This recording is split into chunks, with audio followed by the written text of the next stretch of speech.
Country meets Caulfield for the CF4 Stakes. Group 1 racing and family fun. November 15. Tickets at Ticketek.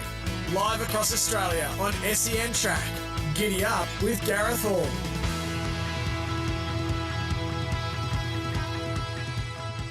Yes, good morning. This is Giddy Up with Gareth Hall on this special day, Tuesday the 11th of November. It's great to have your company wherever you may be listening on your local SEN track or RSN dials, the RSN app or the SEN app as well. Plus, of course, you can watch us live every day streaming on the SEN app, also our Facebook page and YouTube channel.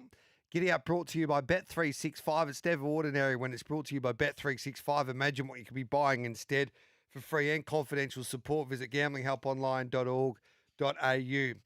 Jack Jenkins will join me for the majority of the first hour. Of course, Jack, the UFC superstar, who loves his racing. He's an ambassador for the VRC. We'll recap our favourite moments, and we'd love to hear from you as well. 0499 736 736. And you can tell us your favourite moments from the Spring Carnival so far. We've still got one more week to go. But Jack wanted to come in and we'll have a chat to him about his favourite moments. So looking forward to that first hour. Josh Rodder, the racing manager at the MRC, will join us because it's a big day there on Saturday. It's a new look. It's a new look regarding their final day of the Spring Carnival at Caulfield on Saturday. They've got the CF4 Stakes, new 3-year-old fillies race the Thoroughbred Stakes, plus of course. They've got the Sandown Guinea, so looking forward to catching up with Josh. They had some gallopers there do some track work at Caulfield today. What else we got on the show? Adam Blenko will join us just after 9 o'clock. Looking forward to that. We've got a futures chat with Terry Layton, Peter Anthonys and Travis Noonan regarding WA racing with the 4 features there. So hopefully we can find you a few winners in that segment. We'll find you some winners today across the 3 codes. There's a big day in New Zealand. It's the biggest day in harness racing, really, at Addington with the running of the Dominion Handicap and also, of course, the New Zealand Trotting Cup. So Paddy Lee will join us. Jillaby Ballerini's the favourite for the Dominion. She's representing Victoria for the Lee family. And then Mickey Harvey will join us, who breeds and, of course, who bred and owns Kingman, who's the 3rd favourite for the New Zealand Trotting Cup after he paid up a late entry fee for Kingman after winning a Victoria Cup. Guy Mulcaster will join us for breeding bloodstock and banter just after 11 o'clock as well. And we've got a busy Bet365 country racing hour. Chris Finocio, who is RC Phoenix, engaged at Addington in that feature trotting race at the Dominion. He will join me. Charlotte Littlefield, after having a big day there at Ararat, she will also join me for that country hour. As I said, 0499 736 736 to join our conversation. Let's get stuck into our show this Tuesday morning. Josh Rodder is our first guest, and he joins us now. Good morning, Josh. Thanks for your time, mate. Good morning, Gareth, and good morning to all your listeners, who I'm sure are nice and warm and cuddled up somewhere out of this terrible rain at the moment. How was Caulfield this morning? We had the Ducks welcome me at about 5:30 this morning. They were out in full flight. It hasn't stopped raining. I live only around the corner in East St Kilda, and didn't stop raining all night. We got well over 20 mils, but we didn't have many horses stretch their legs, and they're out wide on the track, so the ground was safe, and all the horses completed their work. Obviously, most were kept right on the bit, weren't asked to do a lot, and it was more just a look around, familiarisation with each of the horses, and just stretch their legs. So any horses that we need to keep an eye on going forward that we should be backing that caught your eye? Well, I think Angel Capital was the star of the show. He worked in his black earmuffs this morning. Ben Mallon was in the saddle in the Yulong colours. He looks like a coiled spring, to tell you the truth, Gareth. He looks really, ready to launch there on Saturday in the CF4 Stakes. It's going to be a mighty clash, isn't it? Jimmy Star versus Angel Capital, and it's what this race needs in its new position there on Saturday. Do you think the programming's worked? Well, I mean, we've got to see how it works out on Saturday. But, I think to have those two, they're probably, we know how good they are. We know how good they can be. So to have those two meet in sort of a semi, sort of like grand final at the end of spring, I think it's good for racing. It'll be interesting to see how it's received. not by just the racing audiences, but those, watching at home and looking to still be engaged in this great sport. To me, it makes sense because it was ridiculous in the end when you used to have the same horses compete for the same prize money within 2 weeks at the same track and distance, and I reckon it's been a big tick because you're going to get Jimmy Star take on Angel Capital at the end of the spring. Like that's a win for me. Yeah, it's going to be fantastic. The barrier draw is going to be the key. Yeah, We've spoken a lot about the 1400 metres at Caulfield and those tactical positions, being able to be right there and find a spot without doing too much work. It's going to be interesting. I know Angel Capital, the last time he raced in that Rupert Clark, he had to go back from the wide gate. Seppels was able to take that position on the speed and pinched a winning break. Angel Capital found a couple of bums and was race over. So obviously it'll be a smaller field there on Saturday at Weight for Age, but I still think it'll be a tactical affair. And I'm a massive Jimmy Star fan. I think he's a really exciting horse. And now that he's being able to take a spot, which we saw last start, he was able to settle closer. He was still just as dynamic, so it's pretty scary how good he could be, Jimmy Star. yeah. I just don't know how they beat him. I don't think it'll be an overly big field there on Saturday. And the way that he went there the other day, and if he gets back to a firm track, I don't know how Angel Capital beats him. He's very good, Angel Capital, but he's no Jimmy Star. 240 Jimmy Star, Angel Capital 280, and evaporates at $5. So I reckon he might even start a little short of Jimmy Star. So it's going to be interesting to see what the market does. But it's going to be a great race. I think it is a match race between those two. Evaporate, however, he's an underrated horse, Josh. He's very good on his day. He is, and he races really well at Caulfield. Yeah. So, again, it's going to be a tactical affair. It'll be interesting once the barriers come out and see how the races run, see what sort of speed we've got in the race, and sort of go on from there. But not only do we have the Sportsbet CF4 stakes, but also it's exciting to see the new prize money injected race, the Move to Strike Thoroughbred Club Stakes, run for $1 million for the fillies. I was having a chat to Jamie Mott this morning. Isn't he a hardworking hoop? He was out at Mornington early, got to Caulfield by 6:30, and he was there ready to ride gallops for the Archibald racing team. He said, my Gladiola worked at Mornington this morning and felt enormous. She's really come on. She seems to be a filly, Gareth, that's got great constitution. She handles her racing, and she's going to be exciting to be there at the top of, the charts there in the Move to Strike Thoroughbred Club on Saturday. Yeah, she's clearly the horse to beat. It'd be interesting to see what the conditions are like come Saturday, but she's had one hell of a campaign. She's competed against the very best, and she was mighty in a Cornwall, so she deserves to be at the top of the market. Inkaruna's had a great campaign. Stowe Mercy should be there, Surf's Up. So it's a pretty handy race, and I think it's worked as well. It's worth $1 million now, that Thoroughbred Club Stakes. You throw in the Sandown Guineas, and it should be a beauty of a day there at Caulfield on Saturday. What crowd are you expecting? Well, it's hard to know. I think the marketing's been really good. I'm proud of the events and marketing team. We've gone down that ranch roundup theme, and it's been popular with a lot of the demographics, that sort of country, sort of music, country feel. Yep. I've already gone shopping, Gareth. I've got my bolo ready. Yes.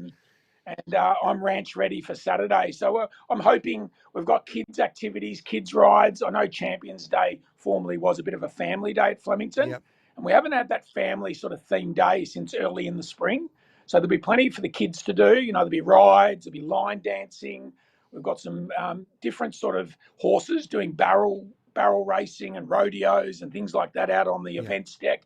So R.M. Williams will have a pop-up shop, and we'll have a country music entertainment after the last race. So something a little bit different, something we haven't had this spring, and hopefully people are engaged. And in between races, while we're watching the stars of the turf on the track, we'll see something a little bit different off the track with Ranch Roundup. I just want to mention another one that galloped this morning, Gareth, was Cantiamo from the Chris Lee stable. Okay, yes. Travelling foreman, Cameron Swan was in the saddle.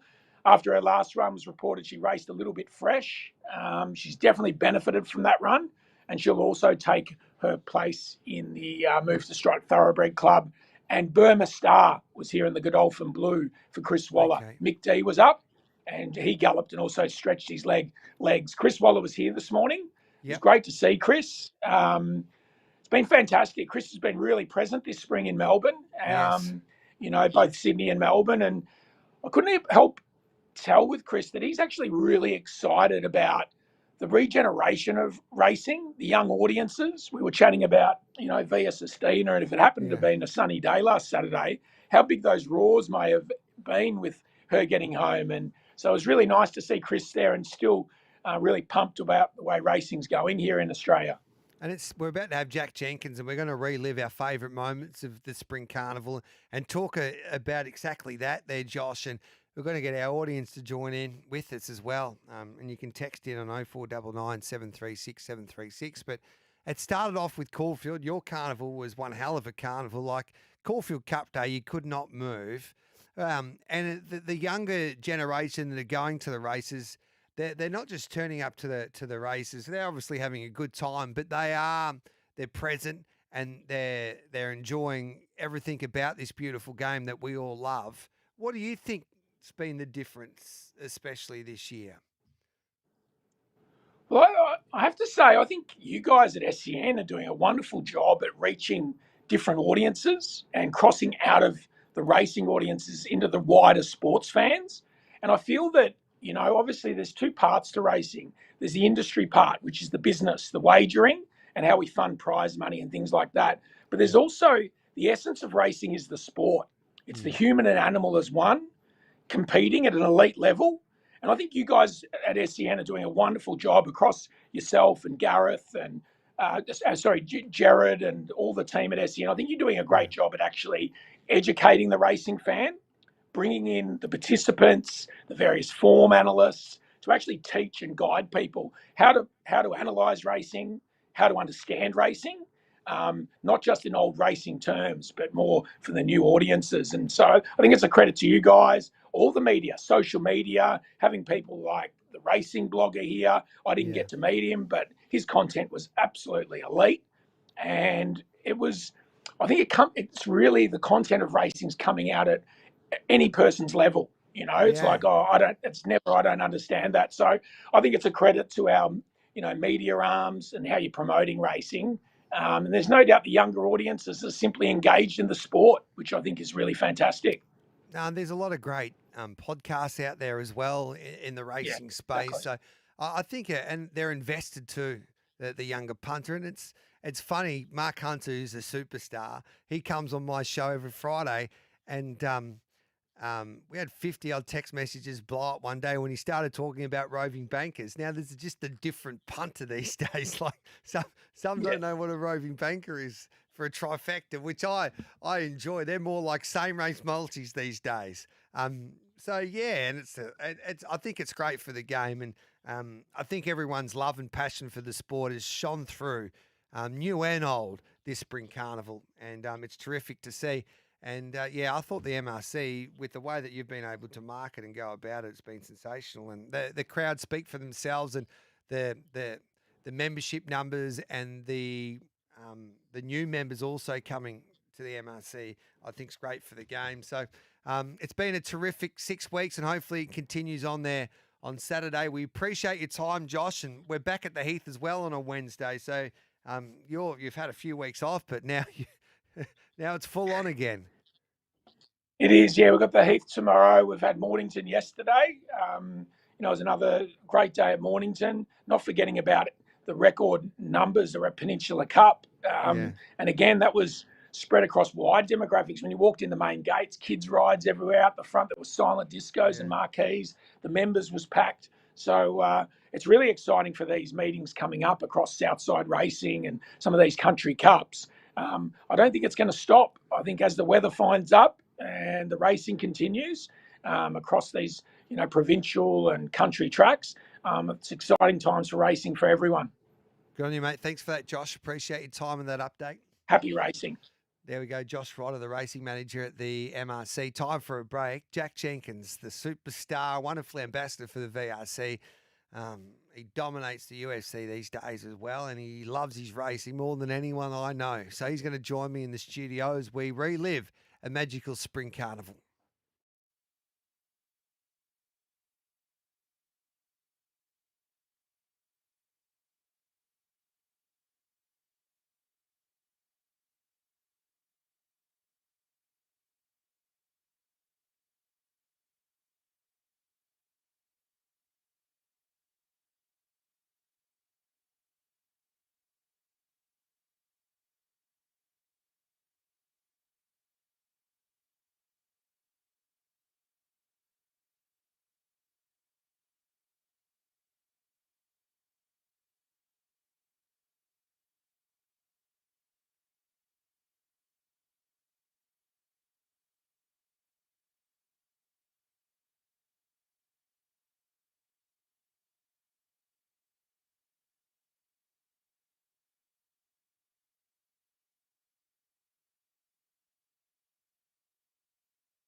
Country meets Caulfield for the CF Stakes. Group 1 racing and family fun. November 15. Tickets at Ticketek. Live across Australia on SEN Track. Giddy up with Gareth Hall. 300 metres to go. Goody 2 Shoes for Ireland. Led by a length and a quarter. Middle Earth and Half Yours is getting through.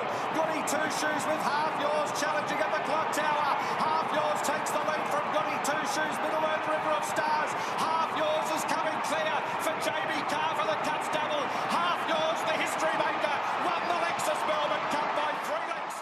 One of many highlights throughout that magical Flemington Carnival when Half Yours became the 13th horse to win the Caulfield and Melbourne Cup double. Jack Jenkins, he loves his racing. He's an ambassador at the VRC. And, of course, he does racing proud when he's fighting in the UFC ring, known as Far Jack. And he joins us here on this Tuesday morning. G'day, Jack. G'day, Gareth. How are you? Good, thank you, mate. How have you? That was one of your favourite moments, of course. Half Yours winning a Melbourne Cup. But the Spring Carnival, do you remember a better Spring Carnival?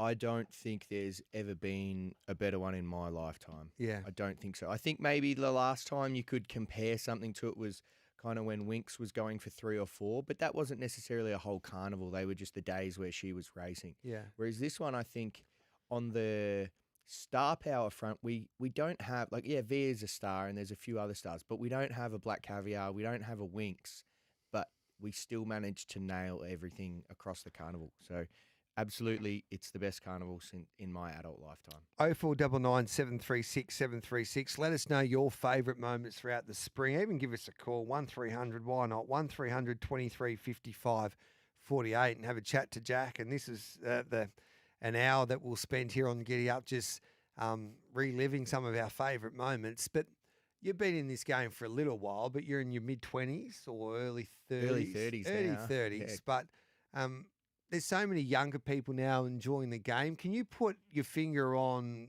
why that happened? I reckon it's been happening for a little while, but it seemed a lot more obvious this Spring Carnival. Definitely. I remember when I first started doing a little bit of radio and things like that, and the big talking point was that, how can we get young people involved? I How get can we sick get of that young- conversation. 100%. And then I would go to the racetrack and I'd sort of look around and go, what are we talking about? There's Yeah. heaps of young people Yeah, here. yeah.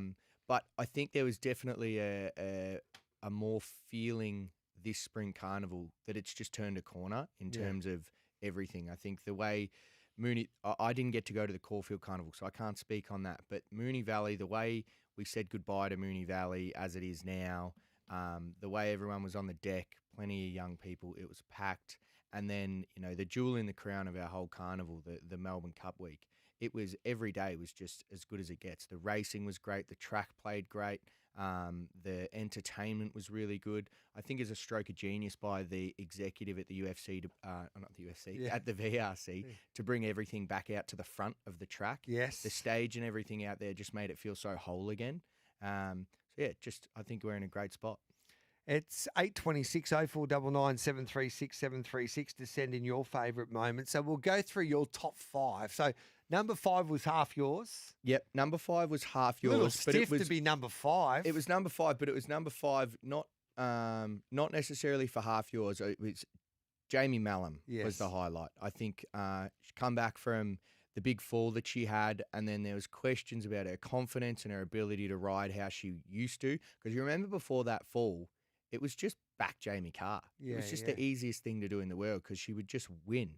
And then to see her come back this spring and ride winner after winner, and then obviously 2 of the majors was great to see. So my number 5 was Jamie Mallam rides the Cups double. I want to touch on that with you with Jamie Mallam because you mentioned, I think, at that live broadcast we did at the Ascot Vale Hotel, what you had to go through at your last fight at UFC in Perth when you were coming off a serious injury. You're in ICU after your throat got seriously damaged. You couldn't breathe there for a little while. It was scary, wasn't it? Like what you suffered there in that ring and the mental battle about getting back in there and having no fear, basically. Yeah. And Jamie seems to have gone through the exact same in a way. Yeah, I don't think that there would ever be a way around it. I mean, she had such a nasty fall.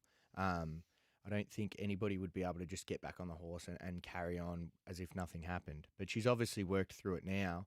I definitely went through my moments where little risks that you might take, you stop taking them a little bit and you start questioning yourself. But it just takes time, and I think I got through it, and now I'm feeling a lot better. And I think in Jamie's riding, you can see that she's found her groove again. So take us through that mental battle, like so the runs that Jamie took on Half Yours, like that was brave. It was full of courage and skill to get that horse to do what she wanted it to do in that Melbourne Cup. But I guess when you go into that ring, are you trying to protect your throat more, or is it just a stage where you just get to where you got to be free again? But how difficult is it to do that? Well, it's the same as in most sports. Whatever the highest risk move you can do is usually the highest reward. So if you get in the pocket where you're in danger, that's where you can do the most danger as well. If you stay on the outside and you go backwards, it's easy to sort of maintain your distance.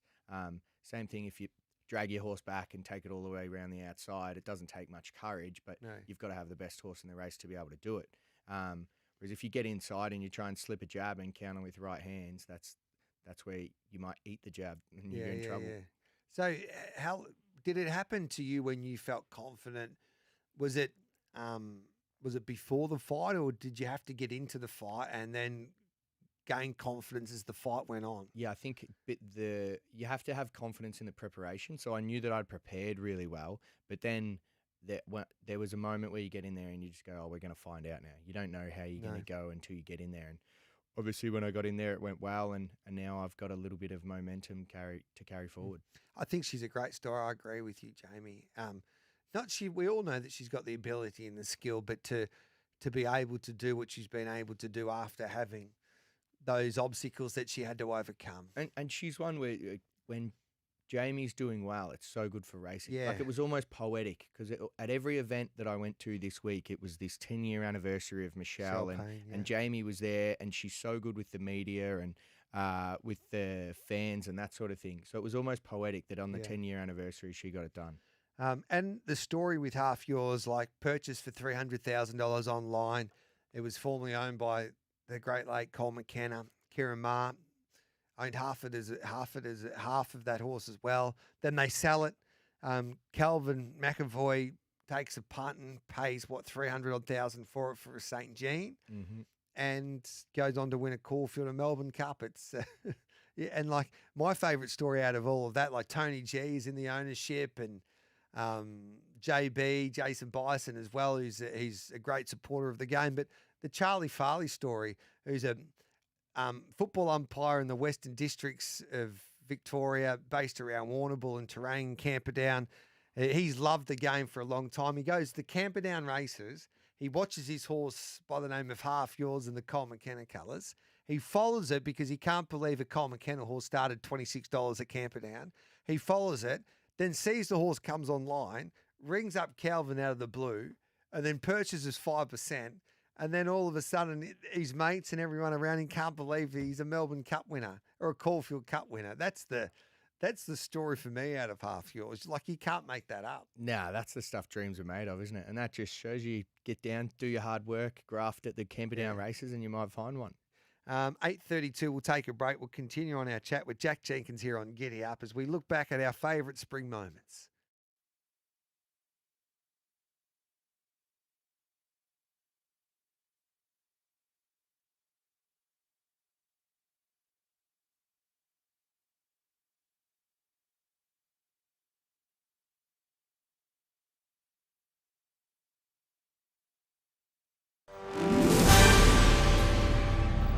Good morning, making SEN News headlines. Australians who've died while fighting for their country will be honoured today as the nation marks Remembrance Day. It was 50 years ago today the Australian political landscape was rocked by the dismissal of PM Gough Whitlam, with a statue of Gough to be built in Canberra. The Federal Liberals deny a leadership spill is on the cards. The US government shutdown after more than 40 days is a step closer to ending, and a survey finds Australians will spend on average over $530 $30 each on the upcoming Black Friday sales. Up next, sen.com.au sport. Marnus Labuschagne gets another chance to stake his claim in the starting 11 for the Ashes today when Queensland begins its Shield match against WA. In terms of preparation, I don't think I could ask for a better preparation being in WA, playing on a whacker wicket leading into the first test. And there are just 10 days till the start of the Ashes. Catch every ball live right here on SEN.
Country meets Caulfield for the CF Stakes. Group 1 racing and family fun. November 15. Tickets at Ticketek. Live across Australia on SEN Track. Giddy up with Gareth Hall. Welcome back. This is Gareth Hall, Jack Jenkins on Giddy Up. It's 8:34. We're going to give 3 Sack Purton hats away today. And Jack's going to choose the winners with your best spring racing moment. You've got to tell us why. So we'll give away 3 Sack Purton hats today. He gave them to us after he won, of course, with Carrying Rising in the Everest. What a great man. Yeah. Did it make your top 5 Carrying Rising? Nah, it didn't.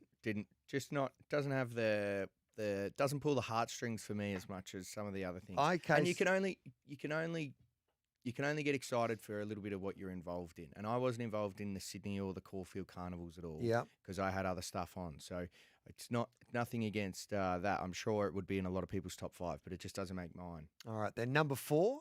Number 4 for me. You'll like this one, Gareth. Yep. Blogsy. Yes. I thought he was an absolute revelation. Yes. And I will admit I was completely on the fence about him just from what I'd seen on social media until the day we sat down at the Ascot Vale and did the Cox Plate luncheon. With him. And I always take my old man, and when Blogsy went up and he was interviewed, Yep. my old man was in tears laughing because he's just so passionate and he's so real. And then that same guy that you see on the camera and when he's doing interviews and stuff, that's just him 24/7. He's just a super out there, contagiously happy guy. And I was up putting a bet on with the bookie at Flemington, and the bookie goes, "Oh, I saw you got a photo with Blogsy. You know, what's he like?" And I'm like, "Yeah, he's really good." And then Blogsy came up a couple of hours later, and the bookie was getting a photo with him. Like he was a bit of a hit. So. Yeah, 100%. And he was like, he's loved in his home country, but they don't love him as much as we love him here. And you're right. I think in anything in life that if you've got passion and love for something, and what Blogsy has, and then he has got that ability, and you've got to have the ability to go and show everyone your love and passion and be able to broadcast it like he does. And he just does it.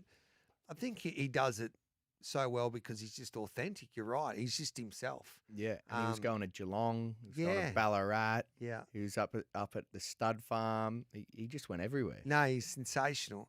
And I think that he's in New Zealand as we speak for New Zealand Cup week. So they've got the Trotting Cup today, the Greyhound Cup tomorrow, and then the Gallops New Zealand Cup on Saturday. So I think he's had a wow of a time as well. He's been able to, really put a positive spin on our great game in this state. And I reckon at times as well, he made us realise how lucky we are to have the sport of thoroughbred racing in this beautiful city of Melbourne, and how great it can be. I thoroughly enjoyed his coverage, and I think he'll be back. There's no doubt about that. I think he'll be back for sure. Yeah, I don't think he's going to miss many coming forward from here. Number 3?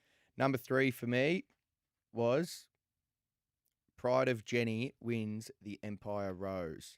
I thought her to be retired twice, to come back, and when she performs like that, she just sort of carries the hearts of all the punters on her sleeve, and so we might have a replay of Pride of Jenny getting the job done there in the Empire Rose. Pride of Jenny looking to be the first multiple winner of the Empire Rose at the 400 metres. She's 9 lengths in front of Like a Lucy on display, abounding, battling on Benazil and Fangirl. Pride of Jenny, 200 metres to go. She's getting a little bit weary, but she's still 6 or 7 lengths in front of Like a Lucy. Pride of Jenny, stand up and cheer. This is going to be a famous win, a multiple winner of the Empire Rose. Pride of Jenny, you are a beauty. She was sensational that day. I've never seen, I'm a big fan of Pride of Jenny, as everybody knows, but that roar that day was a special roar. It was huge. Yeah. And even everywhere you watched it, you can see videos of people in pubs, people in all kinds of places watching her do it, and she just performs time after time. I even saw a little highlight of you cheering her home on that day, Gareth, which was nice. Yeah, well, she did, as I keep on saying it, she does something a little bit different, doesn't she? She asks questions that no one really has been able to, that no one really gets asked when it comes to thoroughbred racing. And she did it again there on Saturday. Now, she didn't handle a heavy track, but she still went pretty quick, I reckon, on a heavy surface. And it asked Damien Lane a question with Treasure of the Moment and Mr. Brightside. And it probably, Treasure of the Moment went pretty good, I reckon, under the circumstances. But that pace was just too hot for them to finish off on a heavy track. So it makes you make a decision. Well, do you go with her and then hurt your chances at the end of the race and try and back your horse's ability to absorb the Jenny pressure? Or do you just hope someone else does it like they did with Charlewolf once again and that enables him to finish over the top of them along with Pericles? Because it's difficult. If you go with her, usually you don't win. The only horse that I've seen that could go with her and win enormous is that Prognosis in a Cox Plate. Or Amelia's Jewel when Amelia's Jewel ran over the top of her at the Valley. But she wasn't the same horse after that, I don't reckon. Amelia's Jewel? Yeah. Yeah, you could make that argument. Or you could make the argument that Jenny went to another level after that. Yeah. But like you said, that's what it's so easy on the sideline to sit and say, why would they let her get away with murder? Why would they just sit and wait? Or they go, why would you take your horse up to her? Just let her come back to you. It's an impossible question to ask because it depends on race shape and the horse you got underneath you. And at the end of the day, she's just really, really good. Yeah, and there's different horses with different abilities. Not every horse has got the same. People go, why doesn't Fangirl settle closer? Well, if she settled close to Pride of Jenny, she could beat 50 lengths. It's not her go. She can't. She hasn't got the aerobic capacity to do what Jenny does. Yep. She makes. I reckon she just makes racing fun, Jenny. I agree.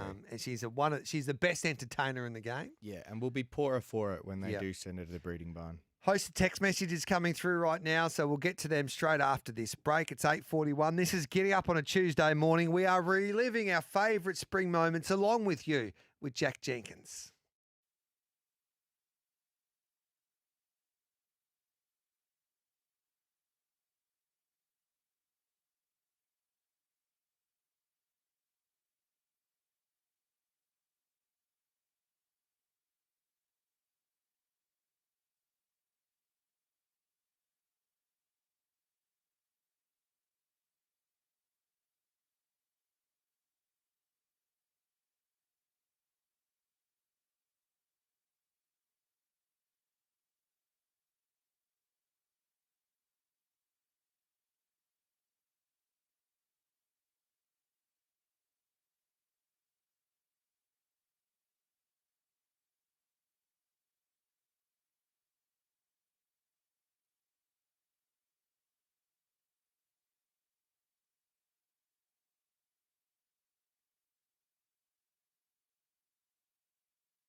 Country meets Caulfield for the CF Stakes. Group 1 racing and family fun. November 15.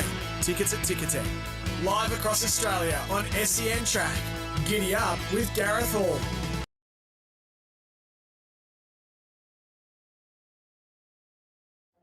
Welcome back to Giddy Up. It's 8:47. We're going through Jack Jenkins, and I'll give you my top 5 moments of the Spring Carnival. But number 2, Jack.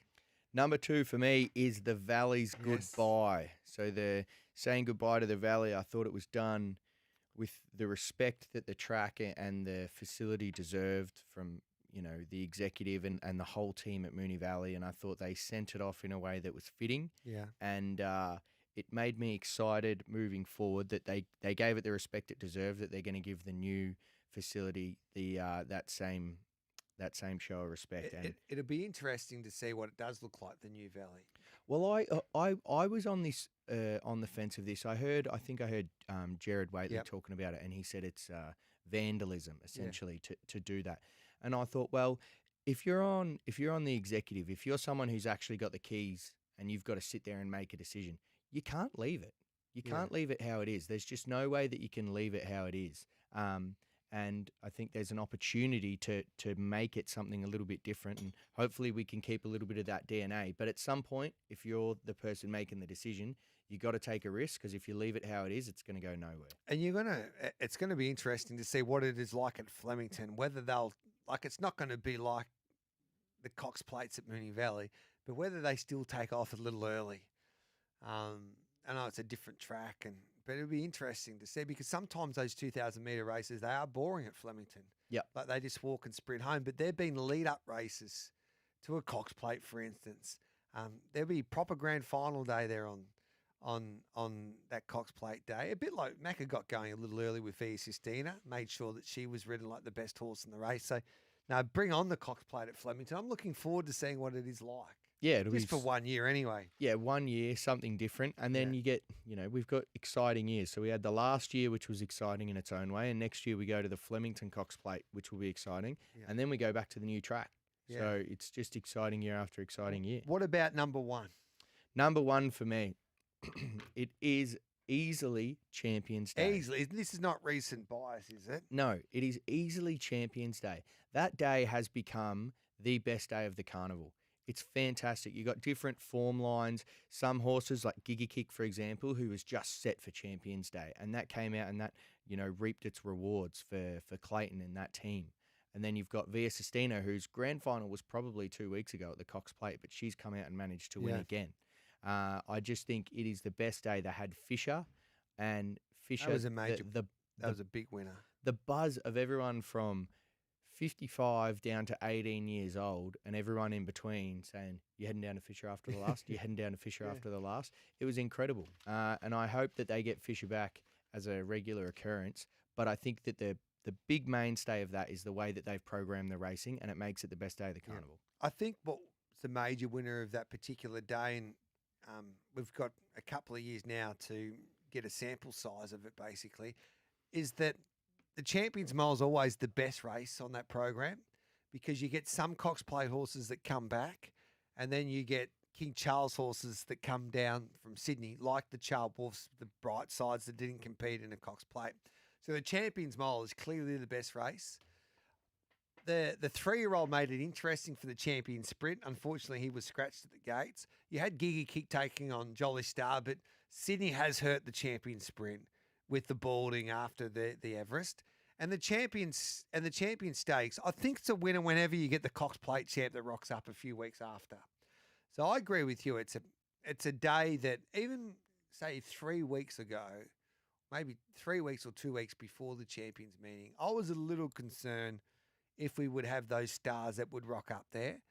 But once you got that, like that Champions Mile was the race nearly of the carnival for mine. Yeah, it was unlucky. It was unlucky not to get an individual mention on my list of 5, I reckon. But Chaya Wolf there, kicking back after getting overrun by Pericles. He was on the ropes, just found a way to get back. Incredible And that stuff. race had it all, because the tactical battle with Jenny, what Lane would do with Treasure the Moment. Brightside didn't rock up for the first time for a long time. What he would do as well, like from a race anticipation, I reckon the Champions Mile had it all, and it didn't disappoint. Probably didn't go as we expected it to. Like, we probably didn't think that it would be Pericles putting a half a length on Charles Wolf and he would kick back and win, but it still had that theatre about it that makes racing so great. So just recap your top 5. My top 5 from top to bottom. It was Jamie Mallam's Cup double. Yes. Blogsy. Yes. Pride of Jenny wins the Empire Rose. Yes. The Valley's Great Goodbye. Yep. And number 1 was Champions Day. We'll take a quick break. We'll come back with my top 5 and all these text messages coming through. Don't forget, Jack is picking out the best 3, and the winner will get a Zach Purton hat. You can choose either black or white. So send in your text messages. We've got Jack for a few more minutes. 0499 736 736. This is Giddy Up this Tuesday morning as we relive our best spring moments.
Country meets Caulfield for the CF Stakes. Group 1 racing and family fun. November 15. Tickets at Ticketek. Live across Australia on SEN Track. Giddy up with Gareth Hall. All right, then. We've got a heap of text messages coming through, so we'll discuss all of that. We'll have some fun after 9 o'clock. Adam Blinko will join us as well in the next hour. My top 5 before the break. Number 5 was the Theatre of Everest. Like from the fake news regarding Kane rising, the build up towards the Everest, whether he would perform like he had in Hong Kong or not. And he got to $1.70, $1.80 on the day. He got to $3 during the week. And then he blows them away. Like, I love the build up to the Everest. Champions Day I loved because it was a terrible day. But the love of racing really shone through by the people that rocked up. 3, the Melbourne Cup, loved it. The story with them, like, it was the best story to come out of the Melbourne Cup, and had actually, minute half yours was able to win. Like, you think about the difference with the storyline, say if Goody Two Shoes won, it would have been a great story, but nothing like half yours. 2, Pride of Jenny, because I've never seen a roar like that on Derby Day. And number 1, Cox Plate. Like, it wasn't the best Cox Plate. V. Sistina's gone better. She went so much more better, say, at a Cox Plate in 2024. But just the finale on the last race at Moonee Valley as we know it, and to have a finish like that when she had to dig deep, and the roar of the valley, like you can feel it in your body when everyone gets up if you're on course. It's my number 1. But there's so many that we missed out on. Blogsy was up there, but he was off the track. Yep. So we'll talk about all of that straight after the 9 o'clock news.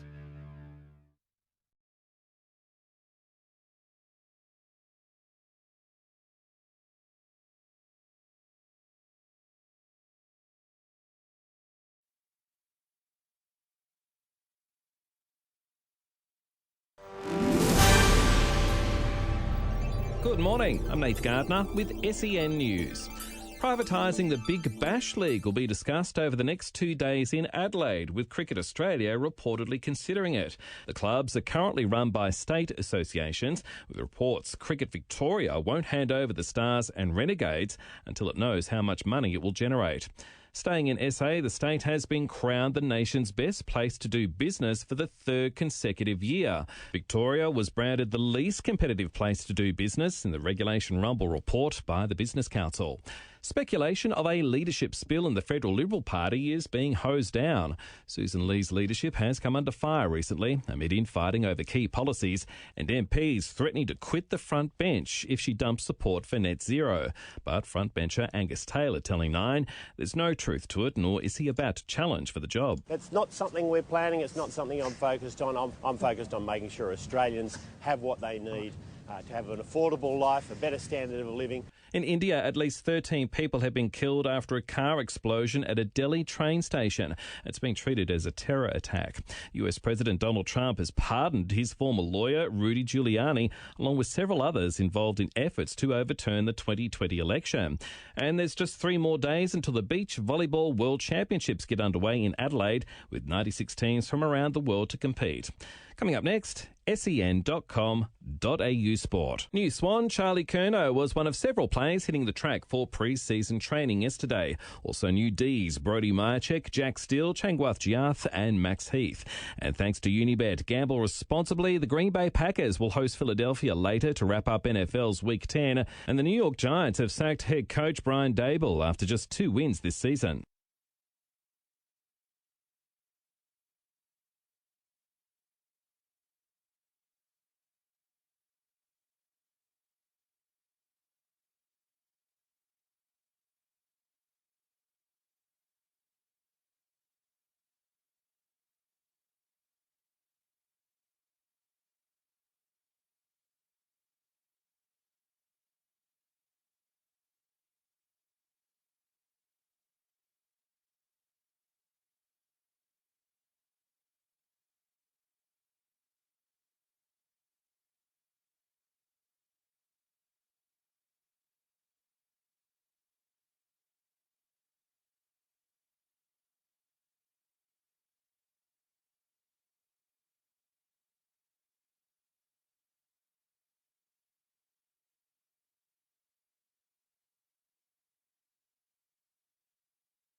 live on RSN and SEN Track. This is Giddy Up with Gareth Hall. Here's some brilliant text messages coming through for our favourite spring moments. Jack Jenkins, you're up for it. It's a tough job to try and pick your top three for the Sack Burton hats. Yeah, it's tough, but I liked, there was one there from Sandra D, which was, why don't we ask Mrs. Haggis how Tom Marquand's ride was on Lake Forest? I thought that was quite funny. It didn't go a yard because of the heavy ground, unfortunately. They predicted that, but they came all this way, so they had to run him. But he's a firm track horse. So you can, he gets an out. Tommy Marquand there on Saturday. Kevin Duffy with that horse he loves, mate, pull my heartstring. That's from Manny Beveridge. Yeah, that was a great story, especially when she won her first stakes race. Oh, too good. Yeah, fantastic. At Caulfield. Jamie Mallam stats over 2,000 metres since August 1st. 28 starts, 7 winners, 10 placings, 5 top 4 fifth places. That's from Donny. So she's been in pretty handy form. Yeah, I wasn't referencing that she hasn't been in form recently. I was more saying when she came back from the fall over the last couple of years. Yeah. Jamie has hardly been given a decent ride for the past few months, but the racing man only look at the results. Gareth, I was all in on the favourite in the Oaks at the bigger odds, but once the disappointment passed, it was so good to see Johnny Allen and Tommy Carberry. Excitement after the race. Small trainer beating up the big guys. That's from Ryan. It was truly one of the most remarkable stories that I think Flemington's seen. To see a horse like that, a filly that had just broken her maiden like less than 2 weeks ago, then compete in a Wakeful and then win the Oaks. Like, yeah, horses don't do that. That doesn't happen. Nah, it's pretty special.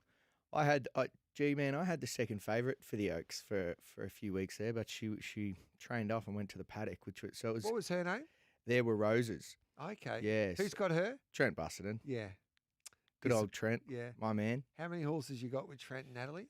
A lot. I've got a lot, but I don't pay the bills, and so Trent rings me and gets into me and threatens me if I don't pay him. But what's he say? No, he says I'll belt you, mate. Yeah. He says, I'll give it to you, and he would. I reckon he'd go all right. No. Trent. What about how did you go punting this week or last week?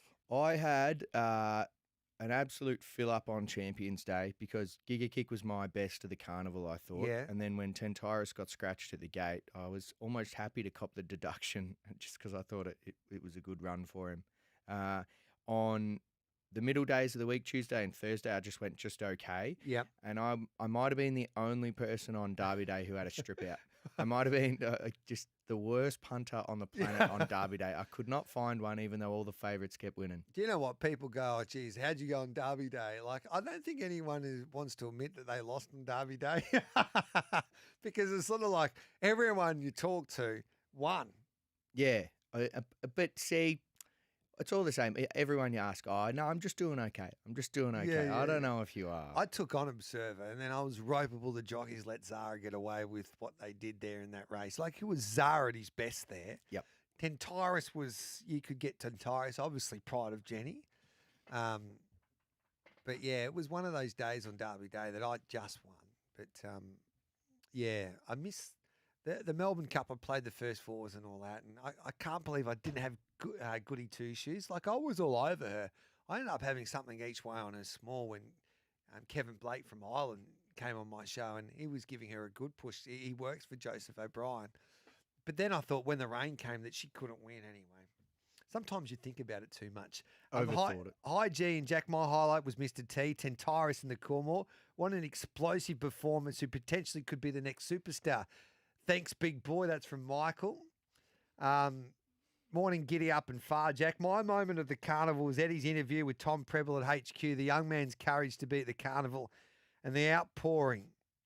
Capped by J Mac's visit, M. Zara's words make us feel the brotherhood of the jocks. That's from Jared from Listerfield.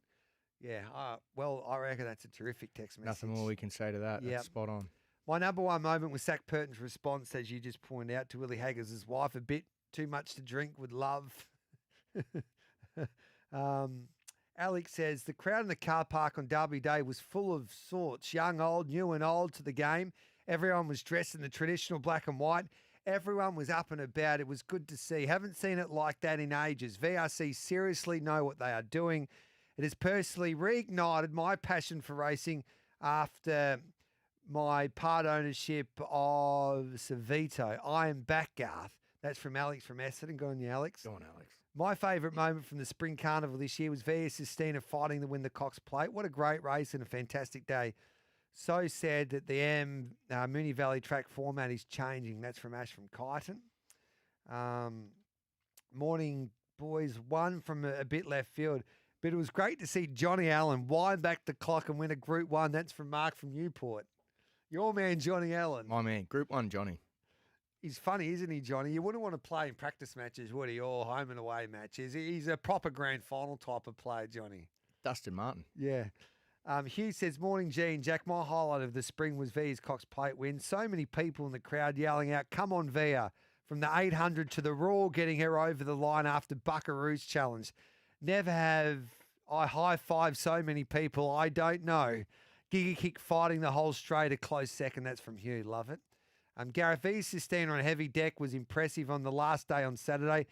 We have Jack fighting Sunday, so see how he thinks it plays out. Jack Dalla fighting Sunday.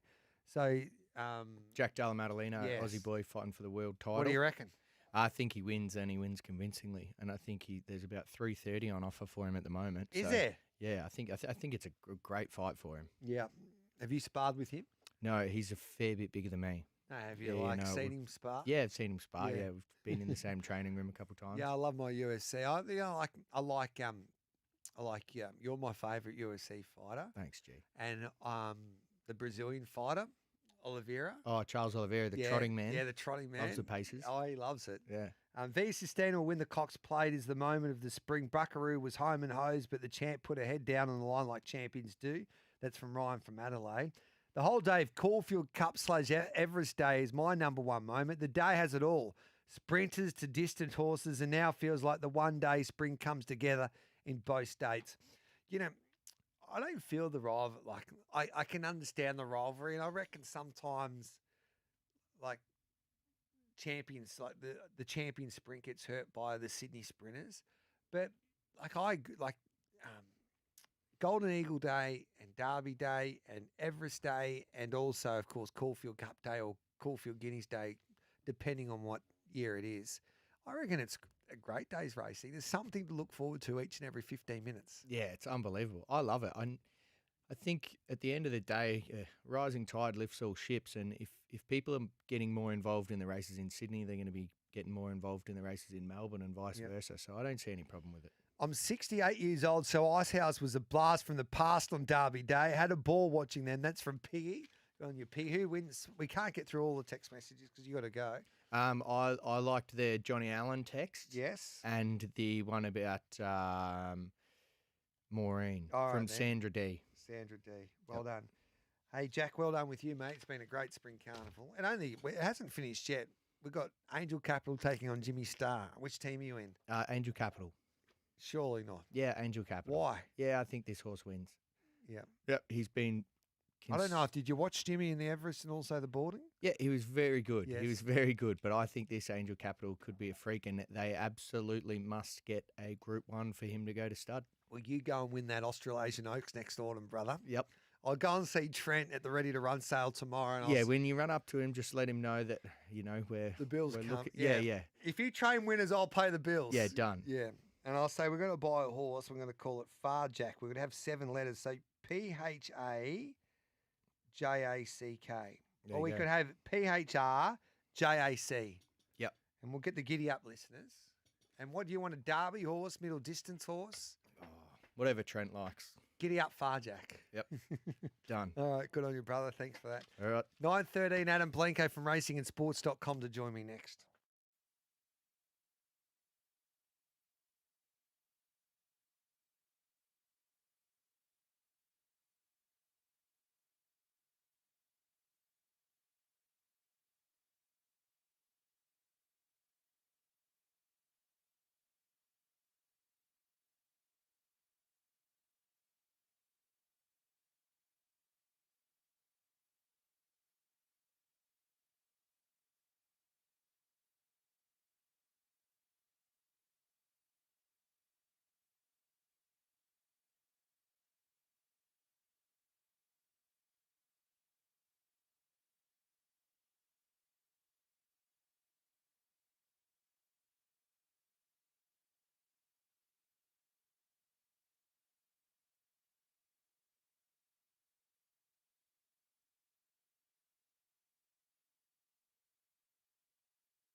Country meets Caulfield for the CF4 Stakes. Group 1 racing and family fun. November 15.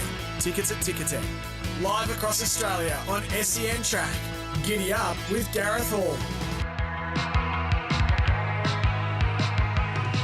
18 minutes past 9. Thanks to racingandsports.com. Adam Plenko joins us. G'day, Adam. How are you, Gareth? How was your Cup week? Yeah, I loved it. What about you? Yeah, great week. Always a great week. And, it feels like, if anything, this year was a good year, both on and off the track. I can certainly attest for on the track. Yeah, 100%. Did anything surprise you this spring? Well, that's the real joy of Yeah. horse racing and punting on them, is that I'm constantly surprised. Yeah.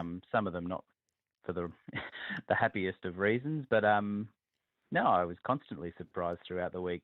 Probably of all of them, I would say the one that I feel like I might have undersold and got a bit of a surprise kick in the teeth from, and maybe by Friday I could see the joy in it, was Strictly Business in the Oaks. That was that came from nowhere, and the more you look at that performance, the more it's superb. If you got a question for Adam about the Spring Carnival, let us know. 0499 736 736, because I've said this on a few occasions.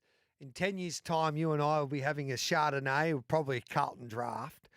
I promise you it won't be a Chardonnay. No, that's right. It definitely won't be a Chardonnay. It's not with Simon Dinopoulos, but we'll definitely have a Carlton Draft. And we'll be thinking, mate, can you believe what Tom Carberry did back in 2025 with that filly? Strictly Business. Yeah.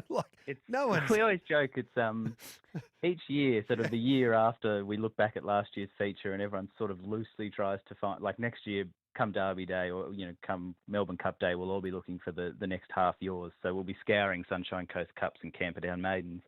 Yeah. But with the Oaks, I don't think there'll be 12 months on, and as you say, 10 years on over a Carlton Draft. I don't think we'll be looking to profile one as the next Strictly Business. I don't think we'll be looking for Ballarat Maidens 11 days out No. for our Oaks winner. That's it's rare, and it's, as I said, from a numbers nerd point of view, what's even rarer is that it wasn't the Oaks was strangely run and it was a bad Oaks and she nicked one, and good story, but it's a good story, and she's run a really strong figure, probably the best winning figure in the Oaks since Jamaica. So there's a hell of a lot to like there. I've got an early take your pick. You ready? Let's go. Only for, this is like, forget about the breeding. This is just from a race perspective. Yeah. Observer or Strictly Business? It is a good one. It is a good one. I think right up until Friday afternoon or Friday lunchtime, when I first sort of put down the Chardonnay and picked up the pencil and started analysing these things, I would have said Observer, of course. But there's too much substance to that Strictly Business figure for it to have been a fluke. There's no fluke about that. She's a good Oaks winner, and I'm sure of it. So, and I'm not as sure with Observer. He looks the part. He's probably the other way a little bit. He looks the part. The figures are. It's hard to rate him where maybe the public vibometer would place him. Yeah. So I'll stick to the numbers over the vibes, and I'll go Strictly Business. Charwolf or Via Sistina in a Cox Plate? Well, we won't get to see him in a Cox Plate. There's a small chance that she might race on as a 9-year-old, but it's unlikely. Yeah. So I'm saying maybe 2,000 metres and a Queen Elizabeth. Yeah, I think that's the autumn is where we might see that clash. And all roads lead, I would think, to some extent. I think Charwolf is certainly probably headed that way as well. So, I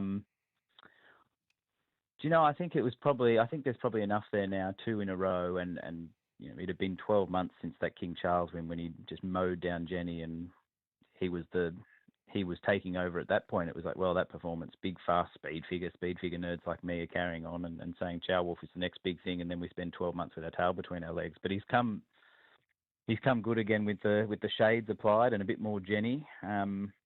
So I think put it this way, his figures at the moment are, his 2 winning figures are a match for what Via's done, and you'd have to say he's got more in the tank now. So I think he's probably taken over. Is he 2-1?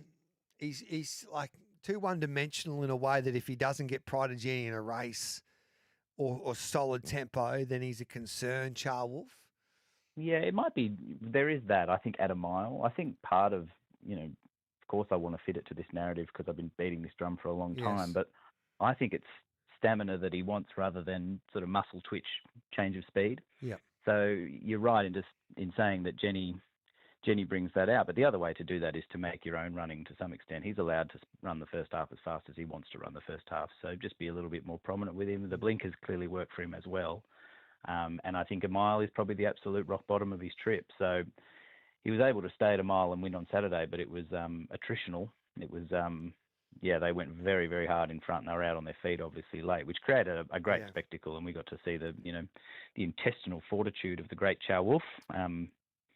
But yeah, I think in a more normally run race, he's probably, the mile is as short a trip as he wants. I think he'd appreciate the 10 furlongs, which is why all roads lead to the Queen Elizabeth. Really stays 2000 well, and that's his race. They might both be running for second behind Autumn Glow, mind. Yes, we don't know how good she is, Autumn Glow, but I'm fascinated I know that you and Simon talk about this all the time about horses that need to put themselves into the contest instead of waiting for things to happen. But is there a situation that we learn a little bit, even with Pride of Jenny this week, that some horses simply can't do it, basically?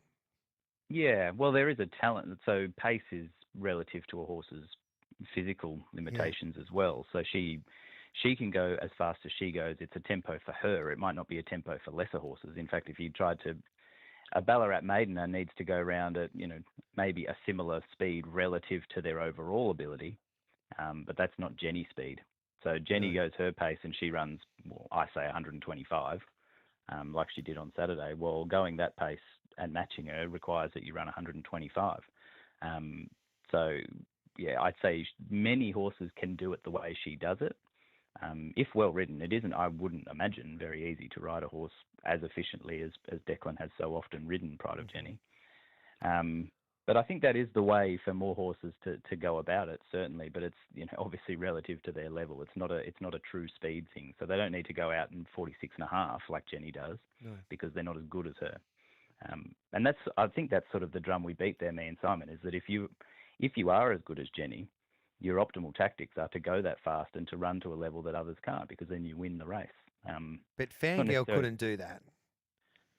Yeah, she'd get beat out of sight if she tried to do what Treasure of the Moment did there on Saturday.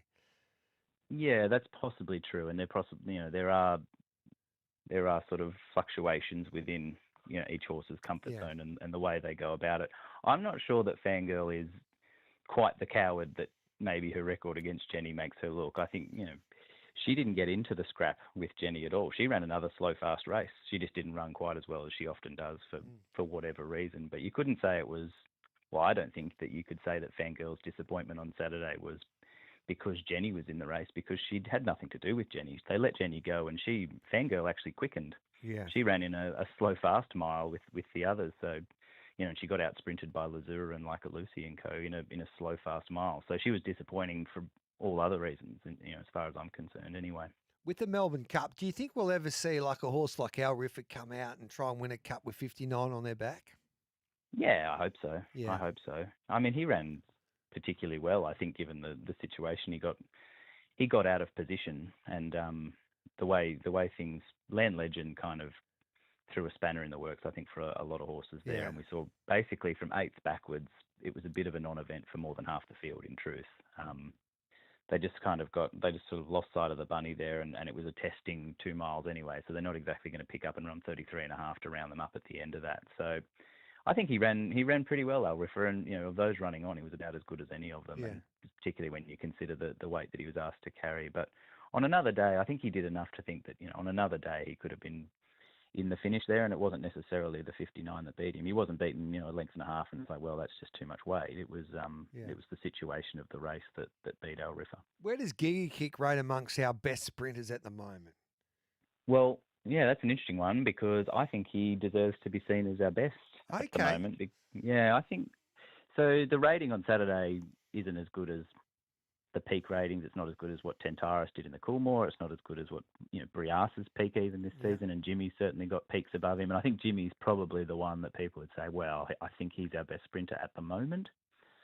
But even with his ratings a little bit below there, he's racking up a few CV fillers, putting a champion sprint in there, and he does have the Everest win in the bag. So I think when we say best, I'm thinking a bit deeper than just peak rating the other day. I'm thinking body of work. And I think at the moment, if they're all leaning on the bar there, Giga Kick's kind of looking at him going, oh, yeah, okay, you're Jimmy Starr, you're the best sprinter in the world, you're the best sprinter in town, you've won a Russell Balding. Well, I won an Everest. Yeah, I've been there and done the things that, you're waxing about having run third in an Everest and shown a bit of early speed, did you? Oh, good on you, mate. Yeah. I've pocketed one of those at an all age, and now I've added a champion in front of a whooping crowd who clearly loved me. That's a bigger moment than Jimmy's probably had as well. So, last start rating, sure, Jimmy's got a bit of an edge, and even Tentaris has probably got more, zing in his most recent rating. But I think runs on the board, Giga Kick is probably the, to use the word best in its truest sense. I think we can call Giga Kick the best sprinter it's a muddling group at the moment. I think that's probably why you can make these sort of, it's a good pub debate group at the moment, because if we talk about who's the best stayer, well, it's Half Yours. Who's the best middle distance horse? Well, it's Via Sistina until proven otherwise. And, I don't think anyone can seriously sit there and debate those things. And, maybe there's a bit of a debate at a mile, but I think Chow Wolf's gone whack and said, okay, well, for 2025, it's me. Maybe I'm gettable, but I'm the best miler in Australia right now. Whereas the sprinters, I think you can sit there and, because we don't have an outstanding one, we've got lots of very good ones, but no outstanding ones. I think we can have that debate. And in that debate, I'll stump up for Giga. Especially if he wins the winner bottom and then they go to the Gold Rush and win that. It's like... Yeah, well, if he had the time on the Gold Rush to the CV, Gareth... It's all over. Please. Yeah. Forget about the TJ Smith. Just worry about the Gold Rush, Mr. Mums. It's all about the Gold Rush. Yes. It's been a lot of fun, mate. There's been so many wonderful stories, if you just pointed out, and from the Everest, of course, with Kane Rising winning and the drama before that race, Caulfield Cup Day when Half Yours did what he did, and then the final Cox Plate. It's hard to believe now that Buckaroo gave Via Sistina one hell of a fright there in the Cox Plate, and then a magical week at Flemington. So bring on the CF4 Stakes. I've got one more take your pick before we let you go. Angel Capital, Jimmy Starr. Well, given that I've just said Gig is a better sprinter than Jimmy, I hope Angel Capital will round him up and makes me look clever. Mark Sarah, James McDonald. What's the prize money? No, gee, they both don't mind cash, do they? Yeah. Mark Zara, because the after party would be better. Yeah. Oh, I wouldn't underestimate J-Mac. Yeah, no. As I said that, I thought, hang on, maybe I'm wrong. Either way, I'm pretty happy, I think. Mate, enjoyed your work with Racing Sports, racingandsports.com. Anything in Perth for us? We're about to do a futures show. Any whispers? I know futures in Perth. Yeah, I know you're. I need to get my head in the game. That's one of the beauties of this game as well, is that I get to now cast my eye off to the west, and I've got a whole new cast of characters to get familiar with. But my familiarity is pretty much just Simon walking around the office declaring these things. Which one is he declared? King of Light is, I've heard 6 months of this King of Light. Yep. And he did run a very fast speed figure on the weekend. And I'll tell you what, they're probably, I'm tucked away so they can't hear me, but they are pretty good judges out there. So I'm reliably informed that this one's real. But then again, I thought Opportunistic was real, and then they tell me he got beaten at York on Sunday. So, I've got work to do to get my head in the Western game. Well, we wish you the best of luck, and we'll catch up with you next week, hopefully. Okay, I'll speak to you. There's Adam Blinko from racingandsports.com. Let's take the news. It's 9:31.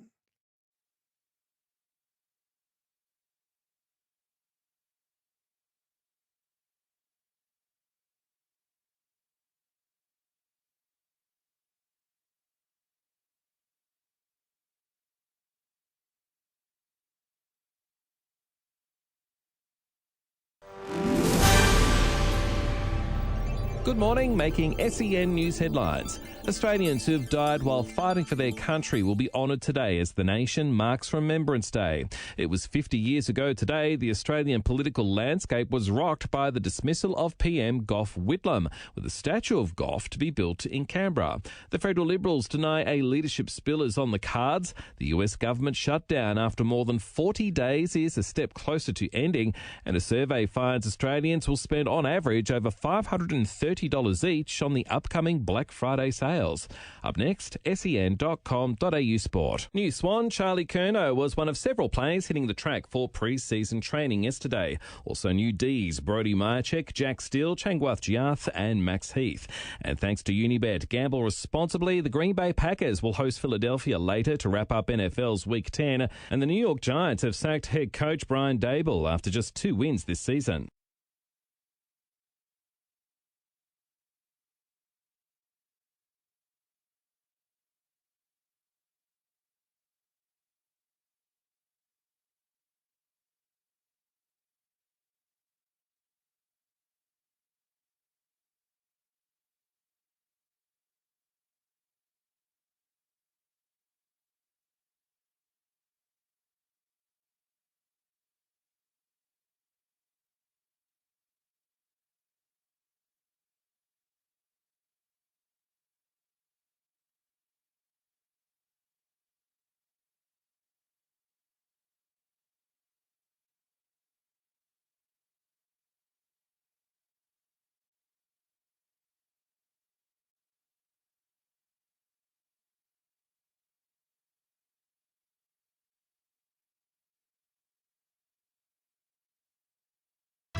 Country meets Caulfield for the CF Stakes. Group 1 racing and family fun. November 15. Tickets at Ticketek. Live across Australia on SEN Track. Giddy up with Gareth Hall.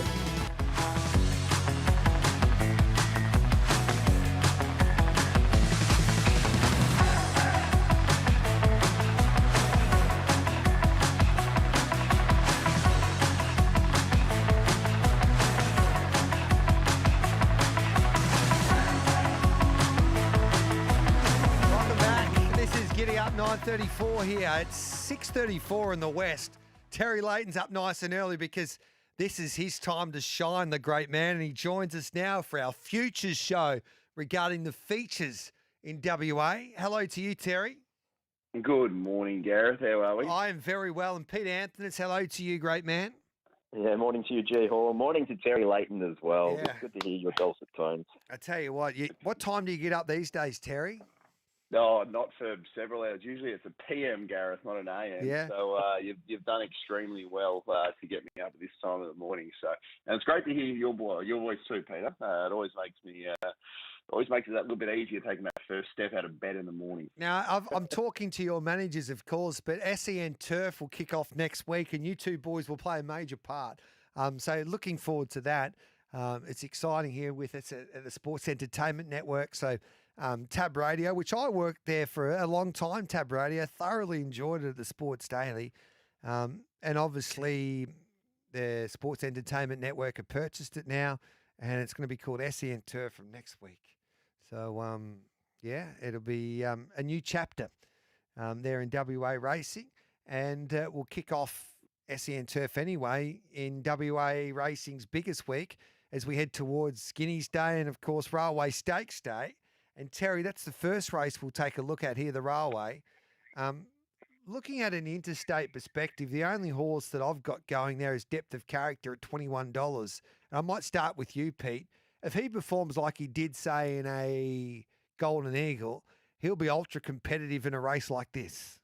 Yeah, look, he probably performed above my expectations, to be fair, in the Golden Eagle. But we've seen over the past few years that has actually been a pretty good form reference going forward. But look, I must say I'm completely staggered that there's not more Eastern States representation, given the favourite for the field may not even make the field. So what are we doing here? Like, does anyone realise there's a $1.5 million Group 1 there? But anyway, it's a great race for the locals to try and hold off the Eastern States gallopers. But yeah, I'm absolutely staggered there's not more going across to this race. So what we know from an Eastern States perspective is that looks like Ozapinko's going to come at $15. He's with Bet365.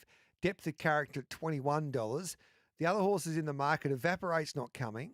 Gringotts is a $10 chance, but he can get 60 kilos in $1 million gong. That's maximum weight anyway, so that's where they're going. Sabarge is going to go to a Cranbourne Cup and then head towards the Inglis race worth $2 million. Pericles is to the paddock, and basically Vivier won't go, I don't think. So Steffi Magnetica's in the paddock. So, yeah, it is a little surprising, but at the end of the day, it gives the locals an opportunity to race for big prize money and keep the money in WA. So I'll go to you here, Terry. Who's the local that you want to be on?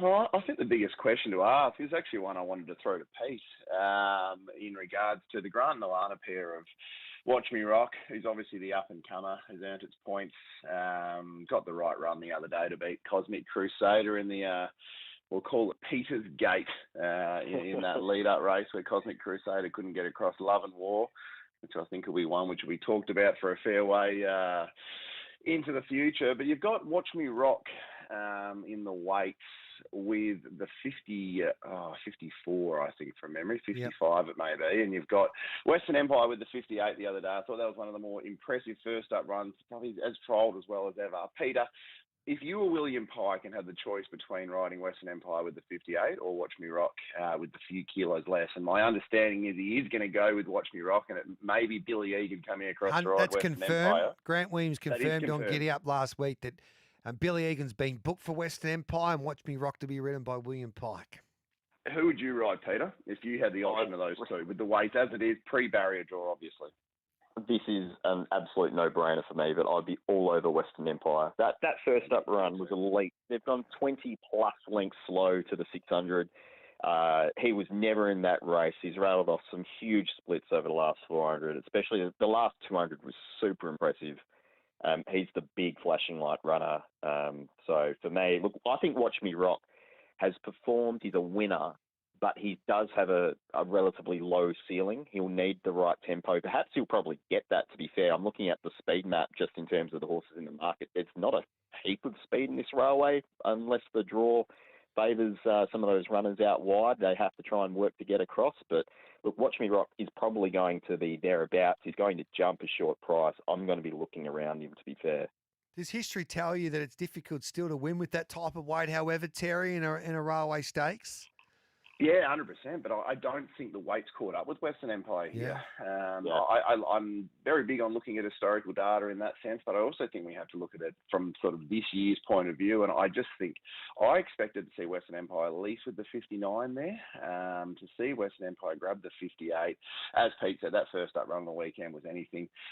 All of our lead-up races have been very slowly run. All of our railway lead-up races, I should say, have been very slowly run. Comfort me, the old boy, 9-year-old, getting away with it.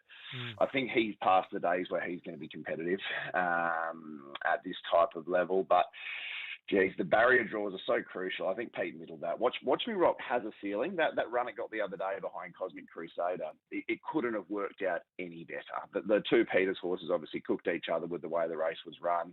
Bonjoy got held up and couldn't get the fluency into it at the right time. Rope Them In's the horse. I don't know how anyone's not talking about Rope Them In, Gareth, and how it's so big a price at the moment. With the 61 on the slowish tempo circling on like it did, my understanding is Steve Wolf is still genuinely considering which way he goes. My feel is he'll go to the railway. I would if I was him, pending what comes for the Winterbottom. But I think that's also the horse that's been missed. So I'm a big up-and-comer looker. I love finding horses on 53, 54 that the markets, that the handicappers get to find. But I reckon this might be a railway where you can carry weight and win. So I'm giving you $100 for these 4 features, and I'll give you $100 for the guineas as well. But we'll start with the railway stakes. What are you doing with it? We'll start with you, Pete. I'm going to have 50 on Super Smink, 25 on Rope Them In, because I'm with Terry. That was just an elite performance there with the 61 kilos there last start. And I'm going to have $25 on whoever wins the RJ Peters, whether that's Cosmic Crusader, Bonjoy, or if there's an upset, whoever wins this week, I just need to have something on just to cover the rest of my staking.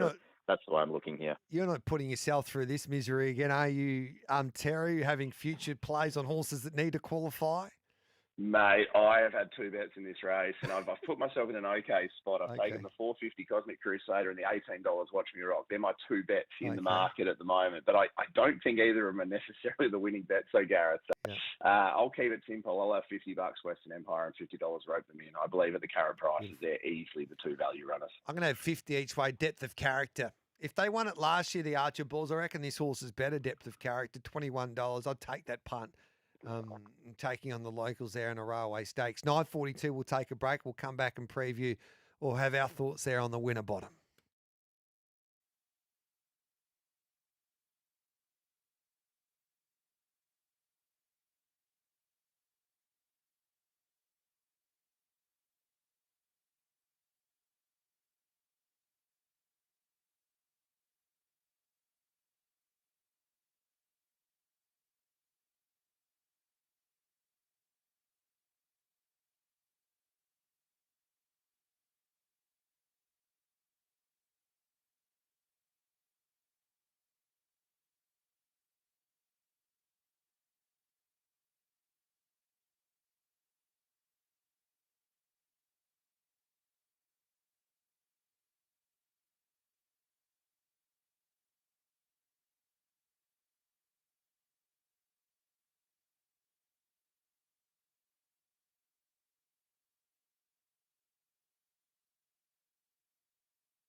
Country meets Caulfield for the CF Stakes. Group 1 racing and family fun. November 15. Tickets at Ticketek. Live across Australia on SEN Track. Giddy up with Gareth Hall.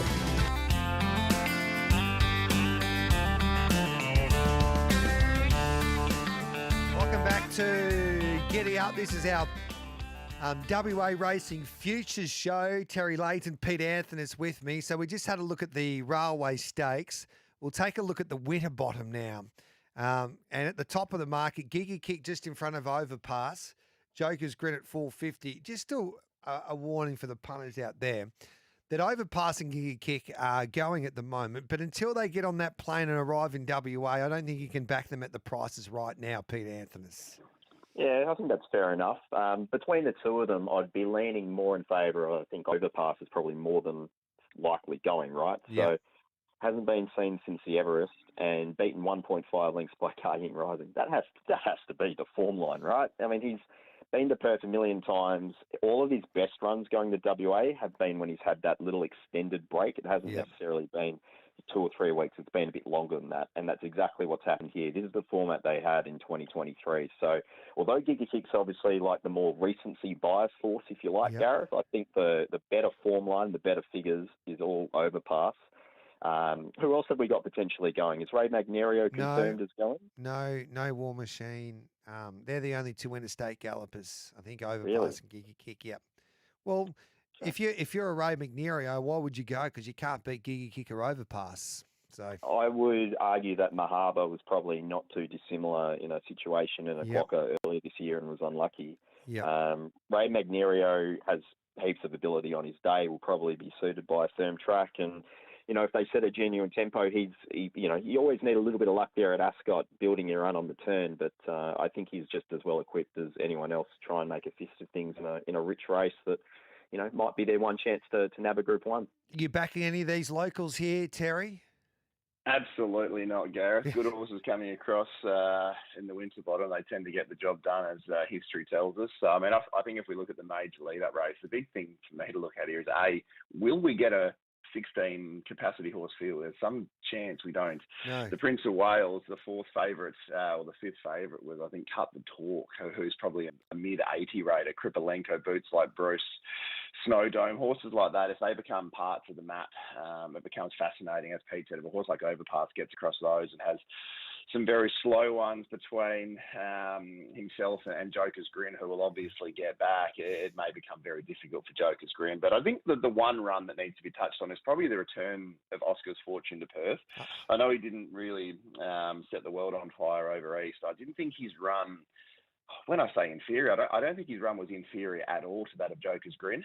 As Pete said before in regards to ceilings, I do think Joker's Grin's got the highest ceiling than Oscar's Fortune. But we've got to remember he should have won a Placid Arc. He's run second in a Winterbottom in the past. He's a very well-performed horse, especially out west, and he's likely going to have W Pike in the saddle too. So if he draws a gate, has a nice alley, he's won in the current markets. I'm surprised at the price differential of the $4.50 odd to 20 odd Oscar's Fortune. I think they should be a bit closer together. What price Oscar's Fortune? I'm walking to Perth if Oscar Fortune beats home. We've already got this. We've got this lined up, Terry. Gareth is walking to Perth if Oscar's Fortune wins the Winterbottom. So I can't possibly see I him. don't need to have a bet then, do I? No, so he's $17 at the moment. Like, he couldn't get out of his own way here in Victoria, and like Overpass got Overpass got beat 1.5 lengths to behind Carging Rising, and Giddy Kick, as Adam Blenko's just pointed out, probably is now our best sprinter. And you're telling me Oscar's Fortune can beat them? No. That's not what all I'm saying is I think the price differential between Joker's Grin and Oscar's Fortune is far too heavy. So if you're looking at $6-7 a place, Oscars compared to $4 a win Jokers, that would be the value. But as I said at the start, I really do believe when the good Eastern State sprinters come across, they tend to win it. And that's not my wheelhouse at all. So this is a very, very hard market to bet in. Like you said at the start, Gareth, you don't want to be taking $3, $4 about horses that need to jump on a plane because things can go wrong. Well, they may not actually, they may forget their luggage and not get on the plane. So, you need enough meat in the price to take a horse that has to jump on a aeroplane. We'll take a break. We'll come back and we'll preview the Northerly and also the Gold Rush. Straight after this, we've got the news not far away as well with Terry Layton and Pete Anthony for our special Giddy Up WA Racing Futures show on this Tuesday morning.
Country meets Caulfield for the CF Stakes. Group 1 racing and family fun. November 15. Tickets at Ticketek. Live across Australia on SEN Track. Giddy up with Gareth Hall. Welcome back. This is Giddy Up. It's the WA Giddy Up Futures Show. Terry Layton and Peter Anthony's with me. So what we know at the moment with the Eastern State Gallopers getting on that plane is that Libertad is going for Annabelle Neesham, I should say Annabelle Archibald and Robbie Archibald to compete in the winner bottom. Depth of character, their stablemate will go to the Railway Stakes. Ozapenko for Chris Waller will represent that stable there in probably the Railway, and if he comes through that race okay, he'll go to the Northerly. No runners at the moment for Kieran Maher. That's at the moment. Giga Kick is booked on that plane, and he'll go to the winner bottom. There's a query now whether he goes to the Gold Rush or not. So that's unfortunate for us because we thought he was going to the Gold Rush, the Giddy Up listeners. But time will tell with that. And they'll make a decision on Friday whether they go or not. And Overpass is definitely going for Bjorn Baker. And he's the only horse that will be representing the Baker camp. There's a few horses in the market from the Baker stable in, say, the Northerly and the Railway, a horse like Pericles, but he is staying home. So that's what I know so far, basically. And Apulia will represent Lindsay Park, but he's going for the Perth Cup. So he's not going for the Northerly, I don't think. He's just going for the Perth Cup. Time for the 10 o'clock news.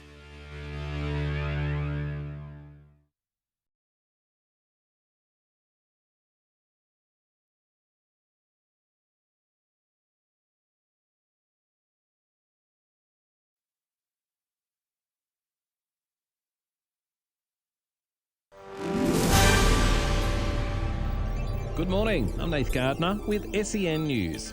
It's day 2 of the Supreme Court trial for the man accused of killing Toya Cordingley on a North Queensland beach 7 years ago. 41-year-old Rajwinder Singh has pleaded not guilty over the violent death of the 24-year-old in 2018. Opening addresses will continue.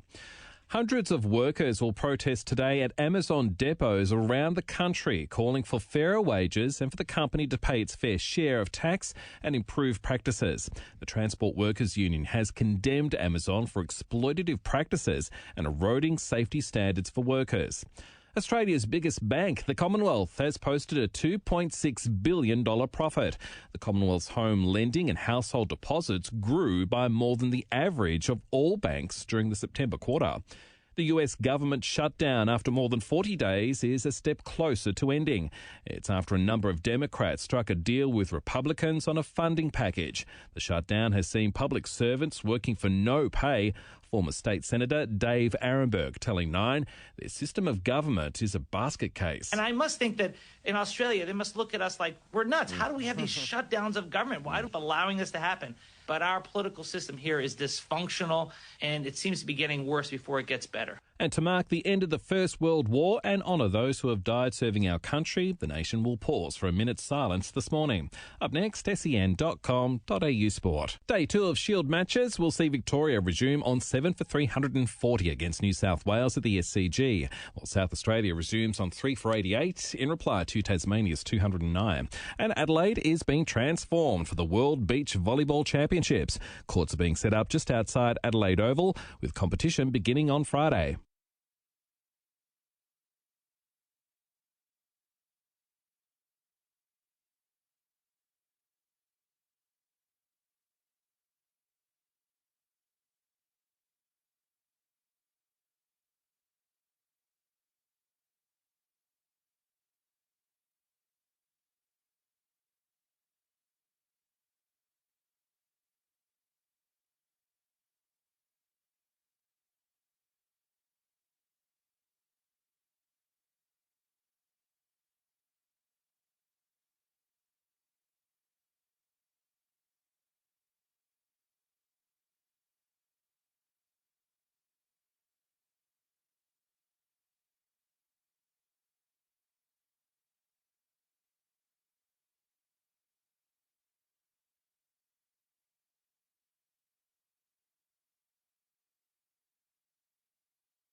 Live on RSN and SEN Track. This is Giddy Up with Gareth Hall.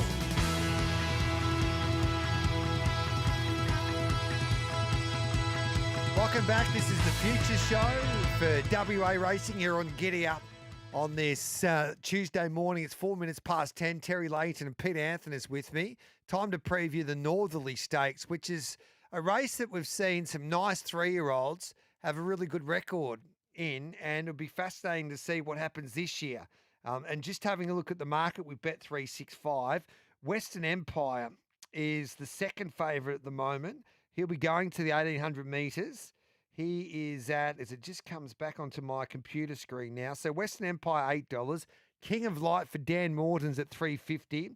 Apulia will probably go to a Northerly, then to a Perth Cup.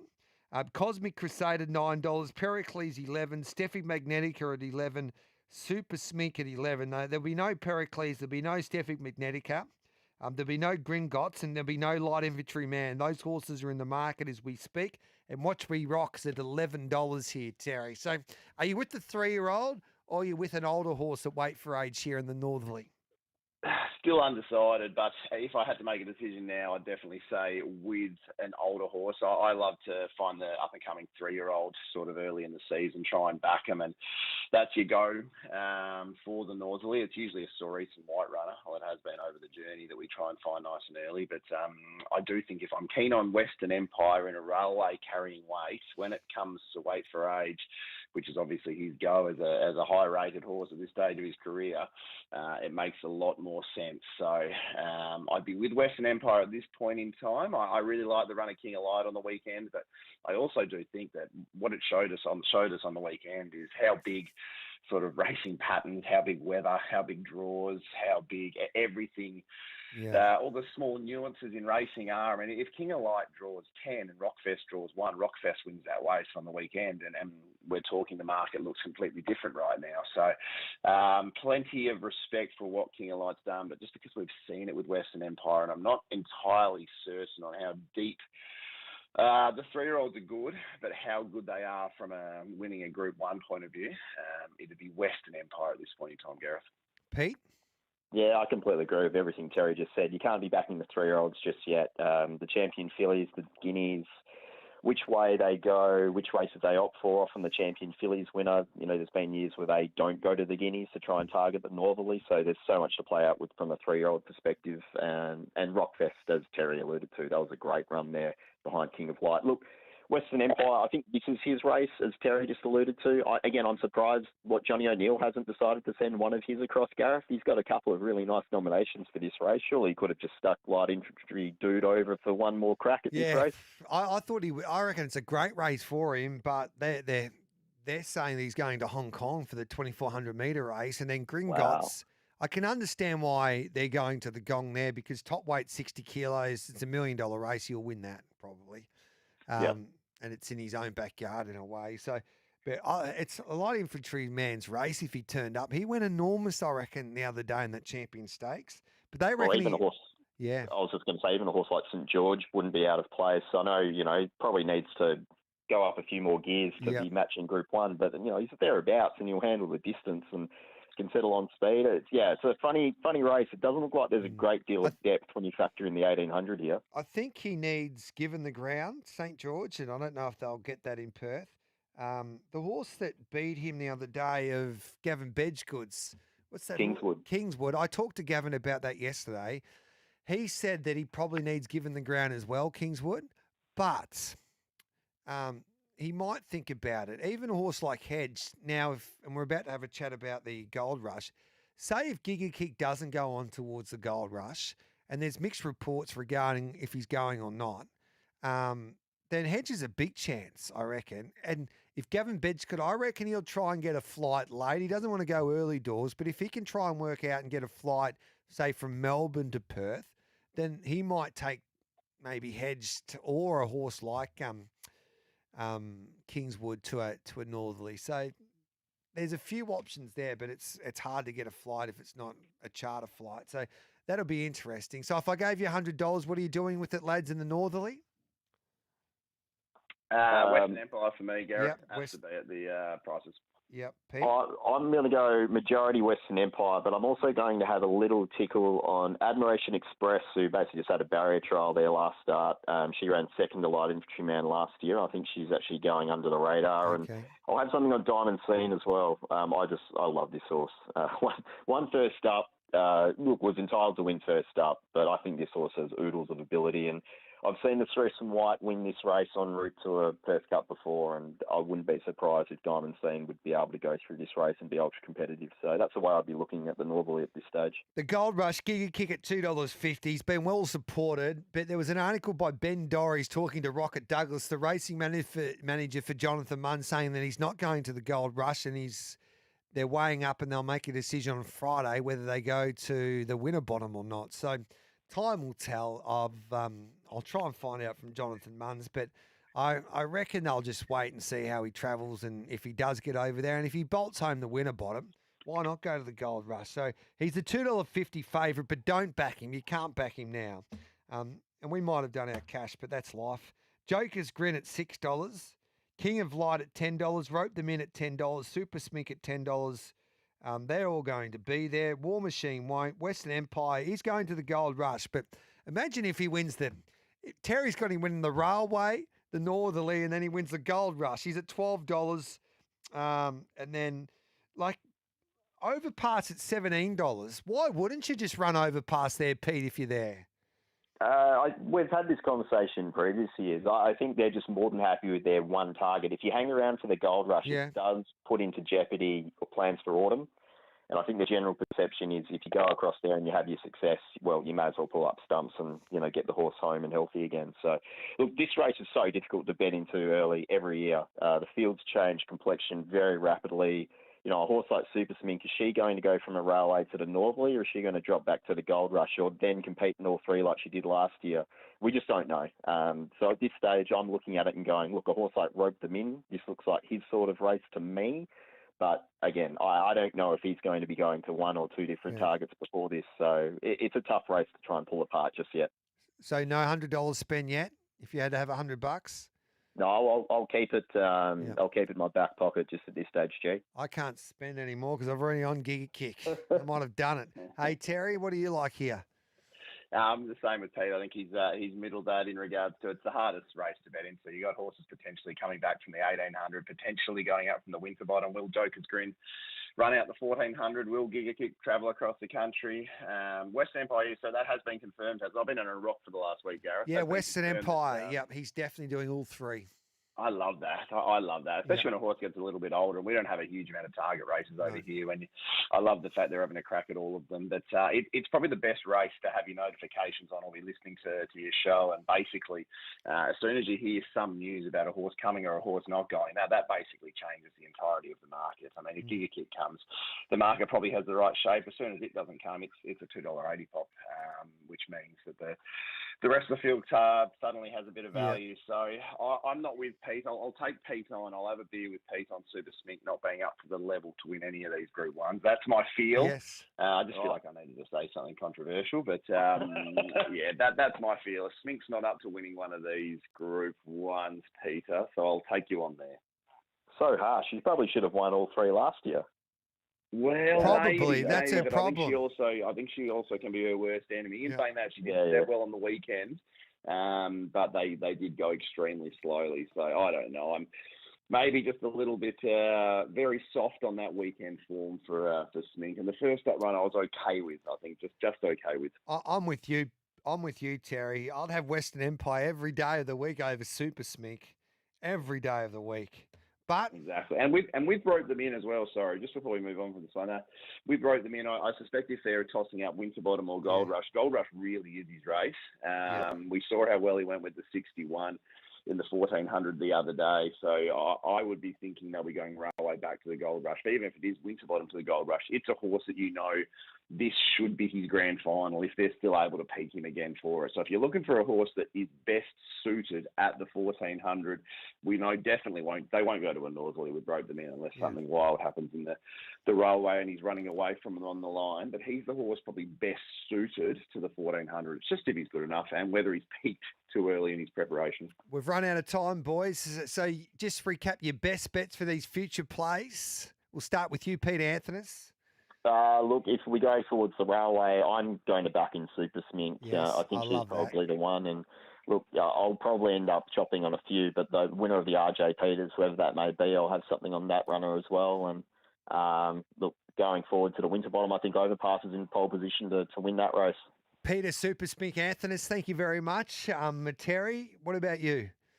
It just has to be the railway stakes. I think Western Empire and Rope the Men are the two I think the market hasn't caught up with despite the weights, and I think they've been looked after, especially Western Empire has been looked after incredibly well by the handicappers. So they're the two I would target at something close to the double figures each. Bring on the Pinnacles. Thanks for that, lads. Cheers, Gareth. Terry Leighton and Thanks, Peter Greg. Anthonys. Trial time coming up next. It's 10:14.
Country meets Caulfield for the CF Stakes. Group 1 racing and family fun. November 15.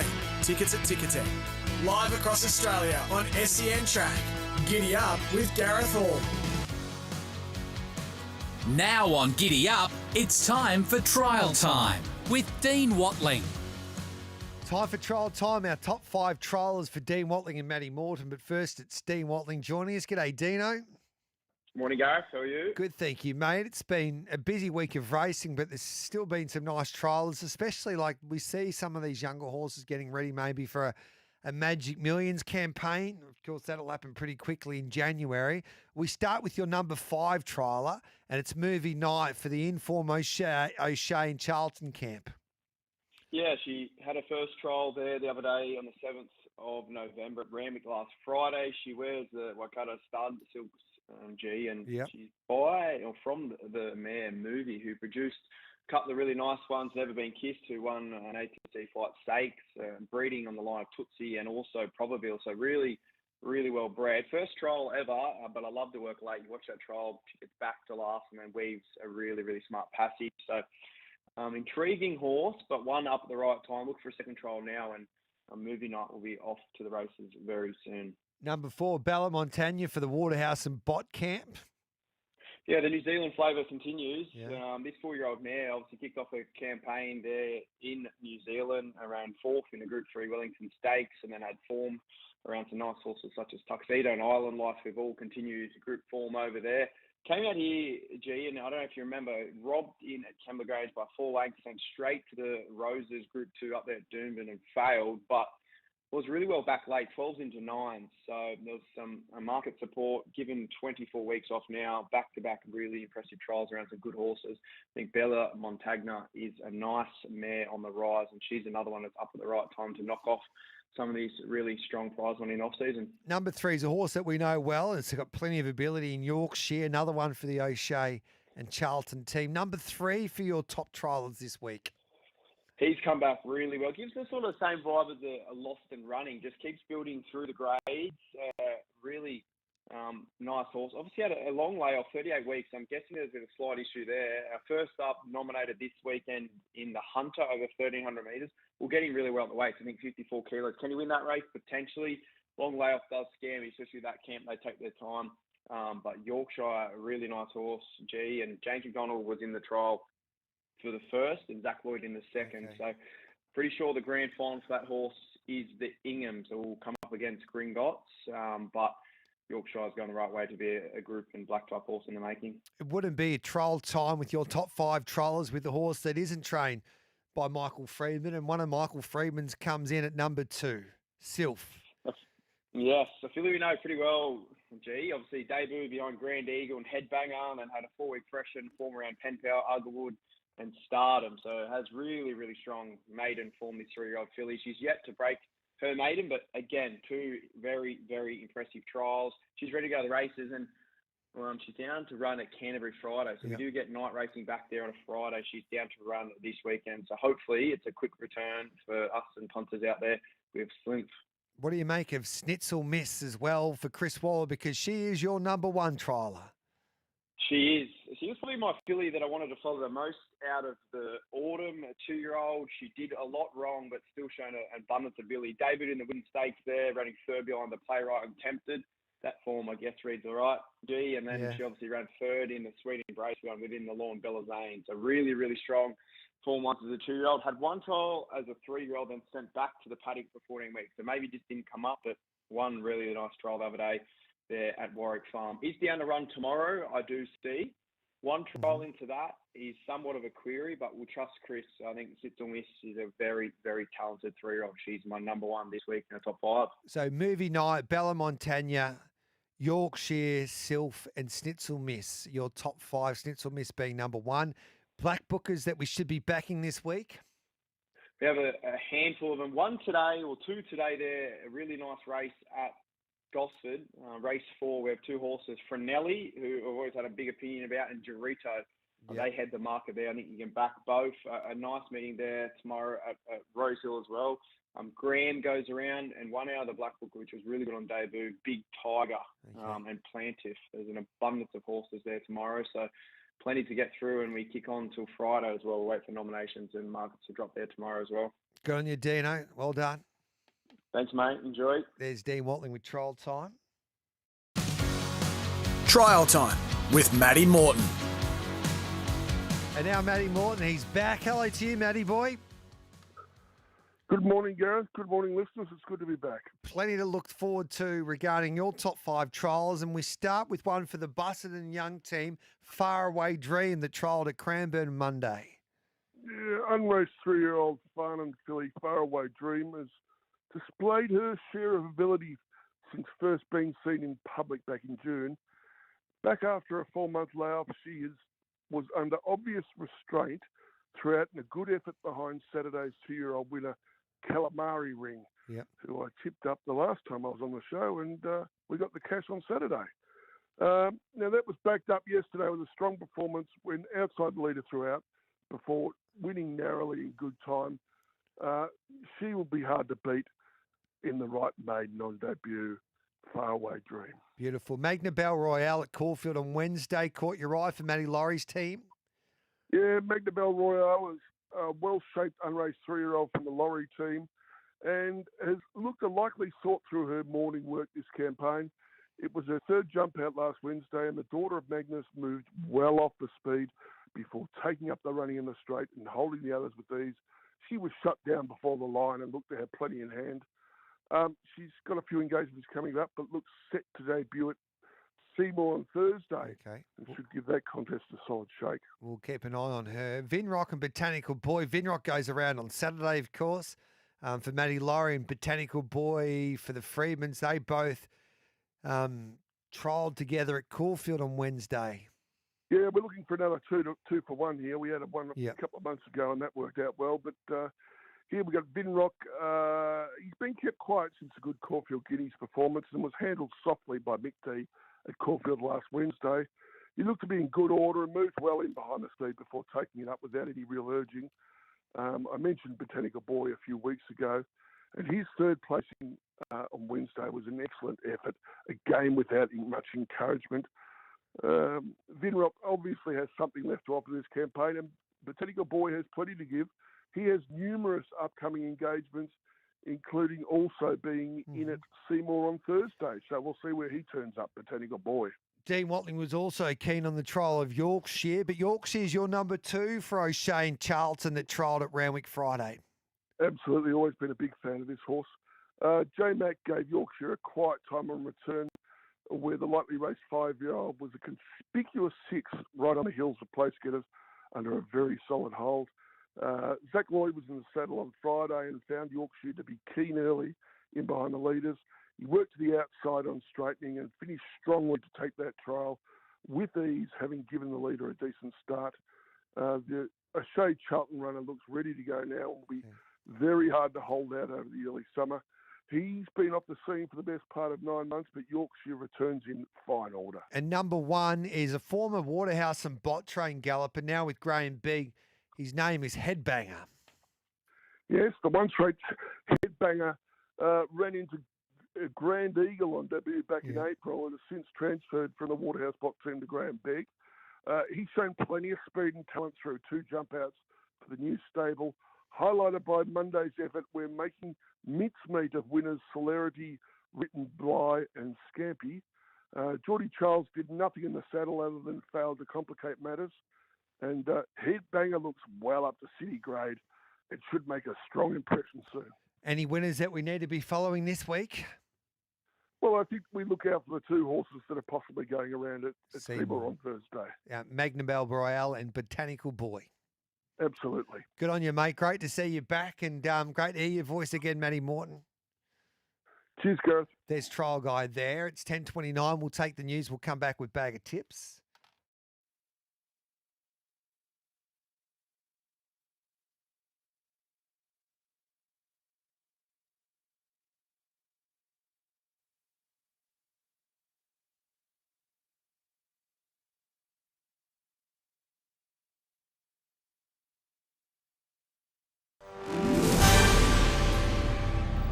Good morning, making SEN News headlines. Ceremonies held around the country today for Remembrance Day, marking 107 years since the end of World War I and for fallen soldiers fighting for the nation. Hundreds of workers will protest today at Amazon depots around the country, calling for fairer wages and for the company to pay its fair share of tax and improve practices. Australia's biggest bank, the Commonwealth, has posted a $2.6 billion profit, and today marks 50 years since the dismissal of Labor Prime Minister Gough Whitlam. Up next, sen.com.au sport. Cricket Australia executives are meeting to discuss the possible privatisation of some or all of the BBL, and the Ashes starts in 10 days. Catch it on SEN. And for an NFL update, thanks to Unibet, gamble responsibly. After just 2 wins this season, the New York Giants have sacked head coach Brian Daboll, and the Packers will host Philadelphia today to wrap up Week 10.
Country meets Caulfield for the CF Stakes. Group 1 racing and family fun. November 15. Tickets at Ticketek. Live across Australia on SEN Track. Giddy Up with Gareth Hall. The Giddy Up bag of tips for Oz Equipment Rentals. Supplying equipment to the construction, mining and roadworks industries. OzEquipment.com. Let's find you a few winners with Bag of Tips, brought to you by Bet365. It's never ordinary when it's brought to you by Bet365. Imagine what you could be buying instead. For free and confidential support, visit gamblinghelponline.org.au. The Ultima Hotel in the heart of the Mallee, just down the road from Swan Hill. Swing by for a cold beer. And Oz Equipment Rentals, supplying equipment to the construction, mining and roadworks industries. OzEquipment.com. The weather and track update thanks to Synergy Painting Group, where quality meets affordability. Dermot O'Connor joins us now for an update at Warrnambool. Hello to you, Dermot. Thanks for joining us, mate. No, thank you, Gareth. Hope you're having a good one. Yeah, we're on a heavy 8. Will it improve throughout the afternoon? I don't think so, to be honest. Yep. Since about 5 o'clock this morning, we've actually had just over a mil, and we've just got some scattered showers and low temperatures. So I would dare say we'll be racing on a heavy track today. And we've got showers predicted this afternoon. Do you expect them to come? Potentially, it'd be very early on. So Yeah. There's a nice bit of sunshine at the moment. So let's hope it just stays that way. If it does rain during the day, it would definitely get downgraded to a 10. So we'll just wait and see what happens. So you need to handle a heavy track, and the rail's at 8 metres, so they'll be getting off the fence, I would imagine. Yeah, so the wind will be going through a westerly, which is favourite, it goes into the turn. And I reckon pretty early on they'll go straight into the middle or outside. So I think that's how it'll play today. Beautiful, mate. We wish you the best of luck. Let's hope it's okay there today. No, thank you so much, Gareth. Have a good day. Great to catch up with Dermot O'Connor. Does a great job. So a bit of rain around Warrnambool, and showers predicted today. We're on a heavy 8 at the moment. Dave Strelaw, the Sultan, thanks to racing.com. His best bet's race 5, number 2, She's Impeccable. So race 5, number 2. And his next best comes up in race 6, number 1, Miss Tool Chief. So race 5, number 2, race 6, number 1. Now, he's quaddie. He's pretty confident early doors. He's got the 2-1 outs, which is She's Impeccable, into the 1, which is Miss Tool Chief. So race 5, horse 2, race 6, horse 1. Third leg, he's going to play 4 horses, 7, 6, 4 and 1. 7, 6, 4 and 1 in the final leg, 2, 5, 10 and 12. Sam Hyland, he'll be on SEN Trackside this afternoon. At Warrnambool, his best is race 6, number 6, Sea Mist. At Gosford, race 1, number 2, Santa Time. At Queanbeyan, race 6, number 5, Extravagant Choice. And at Mackay, race 6, number 5, Fodor. And Luke Vanessian at Gosford likes 3 horses. Race 3, number 12, Royal Chick. Race 4, number 2, I Am Carrots. And race 6, number 6, Ride the River. So race 3, number 12, race 4, number 2, race 6, number 6. And at Queanbeyan, race 5, number 3, Bold Offer. And race 7, number 2, Cosmic Ride. So that's race 7, number 2, and race 5, number 3. The APG Vic Bred Series Finals, November 22 at Melton. And Darren Carroll likes a couple at Echuca tonight. Race 6, number 4, Coconut Mickey. And race 7, number 1, Draw the Curtain. And Harness Racing New South Wales, the home of the Carnival of Cups, where Australian music royalty meets quality harness racing action. We're just tipping Kingmen, she says, Amanda Rando, today in the New Zealand Trotting Cup, representing New South Wales. Now time for the Midweek Masterclass. It's 10:35, and the Midweek Masterclass thanks to Robot Building Supplies. Robot's got it and deliver. robotbuildingsupplies.com.au. Let's catch up with Chris Nelson in just a moment, but Mick Gannon and Mark Roden have given their tips at Rose Hill. At the moment, we're on a soft 5, the rail's 3 metres. Mick Gannon likes race 2, number 1, Big Tiger, and race 5, number 8, Autumn Tree. So race 2, number 1, race 5, number 8. And Mark Roden's keen on Nitro, race 1, number 1, and race 4, number 4, Long Legs. That's race 1, number 1, and race 4, number 4. Check out racingqueensland.com.au for where Queensland is racing today. We're back at Eagle Farm on a Wednesday, and Chris Nelson's with us. G'day, Chriso. Good morning, Gareth. How you going? Good, thank you, mate. Take it away with your place. All right, we've got 4 of them here. We might cull those tomorrow morning, but at this stage, race 1, number 2, the Pool Boy, having his second start. Now, he won a casino on debut back in May. He looked pretty good there. He's had a number of trials since, and he's looked pretty good at those. Interestingly named the Pool Boy. All he's seen to date is wet tracks. So he'll see a good one tomorrow, but I think he'll run well. Race 1, number 2. Race 4, number 6, Dial a Day is one I've tipped. Both starts this time in. Led first up, didn't suit. Eagle Farm last time was good, but they've been in good races, both of those, and that was a Saturday Grade 1 last time. I think is all set to win tomorrow. Race 4, number 6. Race 5, number 3, Throttle Response. A field of 8 at this stage. I want to back this one each way, so we'll see how many we get in the morning. It really looks close. Ran second to Mr. Buster last time out. Has been scratched a couple of times since. Ready to win. Race 5, number 3. And in the last, race 7, number 1, Little Genie's got a lot of weight, 59 kilos, but she's better than these. And at $4 around at the moment doesn't seem too bad for her, so we could back her each way as well. Race 7, number 1. Beautiful. So repeat your numbers. You got race 4, number 6, race 5, number 3, race 7, number 1. What was your first and one? Race 1, number 2, the Pool Boy. Yes, the Pool Boy. We can't forget that. Thanks for that, Chriso. Thanks, Gareth. Cheers. Check out racingqueensland.com.au for where Queensland is racing today. Mitch Lewis joins us. We're at the Heath on a Wednesday afternoon. And, of course, we are racing in South Australia as well on a Wednesday afternoon. So looking forward to that meeting at Balaclava. And thanks to Betsy's, Mitch Lewis joins us. G'day, Mitch. Good morning, G-Man. How are you this morning? Good, thank you, mate. Take it away with your specials. Yeah, look, handy there at Caulfield. I think there's a few that I like, but obviously here today I like to shop for a little bit of value early. Race 4, number 1, Chigui G, broke through for the maiden last time. She's been competitive, or he's been competitive in some pretty good races in the early part of his career. So I think now with the maiden off his back in 1100, I think suits him here. So he's not too high up in grade. I think he can progress from there. Beautiful. What else have you got for us? We'll move on. Race 5. Look, I'm a fan of number 13, Touchdown. We've been waiting for him to go around, but there's a couple here at overs that I think are worth an earlier play. Race 5, number 6, Lady Potato Head, really good win last start. She looked like she went to a new level. She's drawn really well. She looks the key speed influence of the race. So she's going to push forwards and be in a good position now. I was going to tip you Acta Non-Verba, but that's been scratched this morning, G. So only the one play each way there, Lady Potato Head. Beautiful. Anything else there, mate? And look, the shortest one, I think, of the day, it looks like it should get the job done. Race 7, number 6, Prince Tycoon, kicked off at a good level last prep. 5th in a stronger race at the Valley last time. I think gets the job done down in grade. Anything there at Balaclava? Yeah, look, it's a little bit tricky, Balaclava. Obviously no prices now, so we'll see what we're going to get. But the one at this stage I'm keenest on, race 8, number 1, In Love, resuming for the Sayers team. He loves this track and trip. 3 starts for a win in 2 seconds. Goes up on speed. There's not a huge deal of pace, so I think it gets in the right position. In Love, all right. Then we'll keep an eye on when the markets come out for Balaclava. Good on you, Mitchie. Thanks for that, mate. Thanks, mate. Good luck today. Always great to catch up with Mitchy Lewis. Thanks to Betsy's.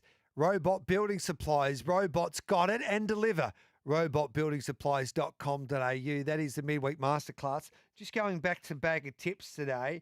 Sammy Hyland's best is scratch, so his next best was race 7, number 1, Grassmere Jewel. So that's race 7, number 1, Grassmere Jewel is his best, around $2.50 there with Bet365. The Bet365 Country Racing Hour coming up next. My special guest will be Charlotte Littlefield.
Country meets Caulfield for the CF Stakes. Group 1 racing and family fun. November 15. Tickets at Ticketek. Live across Australia on SEN Track. Giddy Up with Gareth Hall. Cable Dancer, the widest unwinding. Mickey Howard taken over on the outside. Early warning, and Cable Dancer are closing in. Chasing Aphrodite's fighting back, but Cable Dancer, fresh legs right down the outside. Goes on to win the cup. Cable Dancer getting the job done to take out the Arrow Cup for Charlotte Littlefield. She's about to join us in just a moment. And she had a pretty good day there. Modown was going to go around in the other feature there at Ararat, but it was scratched. But she was able still to get the job done there with Cable Dancer, who performed well, and it was a pretty hot Ararat Cup there on Sunday afternoon. The Ararat Bowl was taken out by Run Harry Run. Modown would have been tough to beat, but it was a scratching. But it didn't bother Charlotte because you got the chocolates there with Cable Dancer, who was too strong in the end, around that $3.70 quote, and the second picked. So we'll catch up with Charlotte in just a moment, hopefully. Still no answer. So just going through a few text messages. Point Barrow spelling. A shame she's not in the big filly sprint against My Gladiola on Saturday. That would have been some race, wouldn't it? But she's done enough, Point Barrow. She's had a wonderful campaign. Who's confirmed for the Cranbourne Cup next weekend? Well, I know Sir Barge is looking like that he'll go down that path after his really good performance there at Flemington on that heavy track. Police convoy down the Tullamarine Freeway heading to the airport, G-Man. I thought Blogsy had already left the country. He's the only man fitting enough this spring to get one. Good point you make, Justin. My top 5, this is from Shay. Oaks winners Strictly Business number 1. Jamie Mellon wins Melbourne Cup number 2. Tentyrus Coolmore 3. Pride of Jenny's win 4. And then, of course, the Moonee Valley Exit number 5. That's a good top 5 there. Pericles isn't going to Perth. Just had an update there from Jonathan Munns. He'll go to the Winterbottom Giga Kick, but then they'll just wait and see how the horse is going after that, whether they go to the Gold Rush or not. I think now it's unlikely, more than likely, but they haven't ruled it out completely. So there is still a chance. There's still a chance. 10:47, I'll take a break and I'll come back and we'll wrap this hour up. Hopefully we'll catch up with Charlotte.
Country meets Caulfield for the CF Stakes. Group 1 racing and family fun. November 15. Tickets at Ticketek. Live across Australia on SEN Track. Giddy up with Gareth Hall.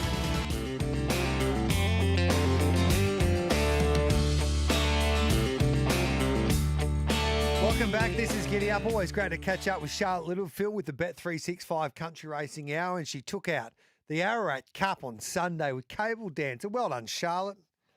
Thank you. That was a nice way to finish off a bit of an up and down cup week at Flemington. It was a good performance and was a pretty handy field too, that Ararat Cup this year. Yeah, well, our boy's been building nicely, and I do a lot of his work myself, and I just felt he was a different horse this prep. I felt like he'd come back even better, and being a 6-year-old gelding, you sort of think, can they improve, keep improving, but he's certainly come back a better horse this time round, and just loves his racing. He's a very tough sound horse, very honest, and he's definitely a stable favourite. And to get a cut with him meant a lot, being such a stable favourite. So that was awesome. And what do you do with him now? Looked at the calendar. There's the Traralgon Cup on I can't remember when that is, but it's a nice time frame. So we'll sort of give him the Traralgon Cup. It's back in distance over the 1900, but he just really appreciates, I think, a good tempo, and then he can sort of sit off that and chase. Obviously, we thought we were our physio chiropractor, so he's coming to have a look at him. Nothing too bad at this point in time, just obviously felt that going was a little bit too much for him. He's got a massive stride, the horse. He needs a bit of a faster track underneath his footing, I reckon, and I think a soft track is good for him when it was in the heavy range as it was on Saturday. That was just, probably too much for him. But you're there, you got a horse that does appreciate the sting out of the track. You've got to give it a go. And he ran very well, I thought, first up. And the one that beat him got very good exposed wet form. And, I think Willow he thought that he was building into it nicely. And then all of a sudden, whooshka to the right. Sort of must be the worst feeling as a jockey. And she's bulletproof. We get to see her at Caulfield Saturday? If it's not wet, yes. We've looked at the long-range forecast. It does look like there's going to be sort of a mil or two before Saturday, and it's been a disgusting day-to-day here. I don't know what it's like with you, where you are, but we've seen about 50 mil of rain down here at Pakenham over the last 24 hours, so it's relentless. I feel like back in the depths of an English winter. So, if it's nice and firm underfoot, she'll be going around. She's become quite a difficult horse to train, this one. She's certainly throwing me a few curveballs. She was in season for her last start on Derby Day, and she went off in the barriers before she jumped and actually took some skin off her head, but that wasn't picked up till post-race. So I think she had a bit of a headache and she was a bit cantankerous and just didn't obviously show her best on Saturday. So she isn't in season on Saturday, so if she does run, have some confidence. We'll cross our fingers and toes. You're a star, Charlotte. Well done on Sunday. Thanks for joining us. Thanks, Gareth. See ya. There's Charlotte Littlefield. She's doing a great job. It's quickly approaching 10:57 now. We're going to pay our respects with our tribute. Of course, this is Remembrance Day, as we acknowledge those who died or suffered while serving in wars, conflicts and peace operations, the men and women, the brave men and women that fought for this country.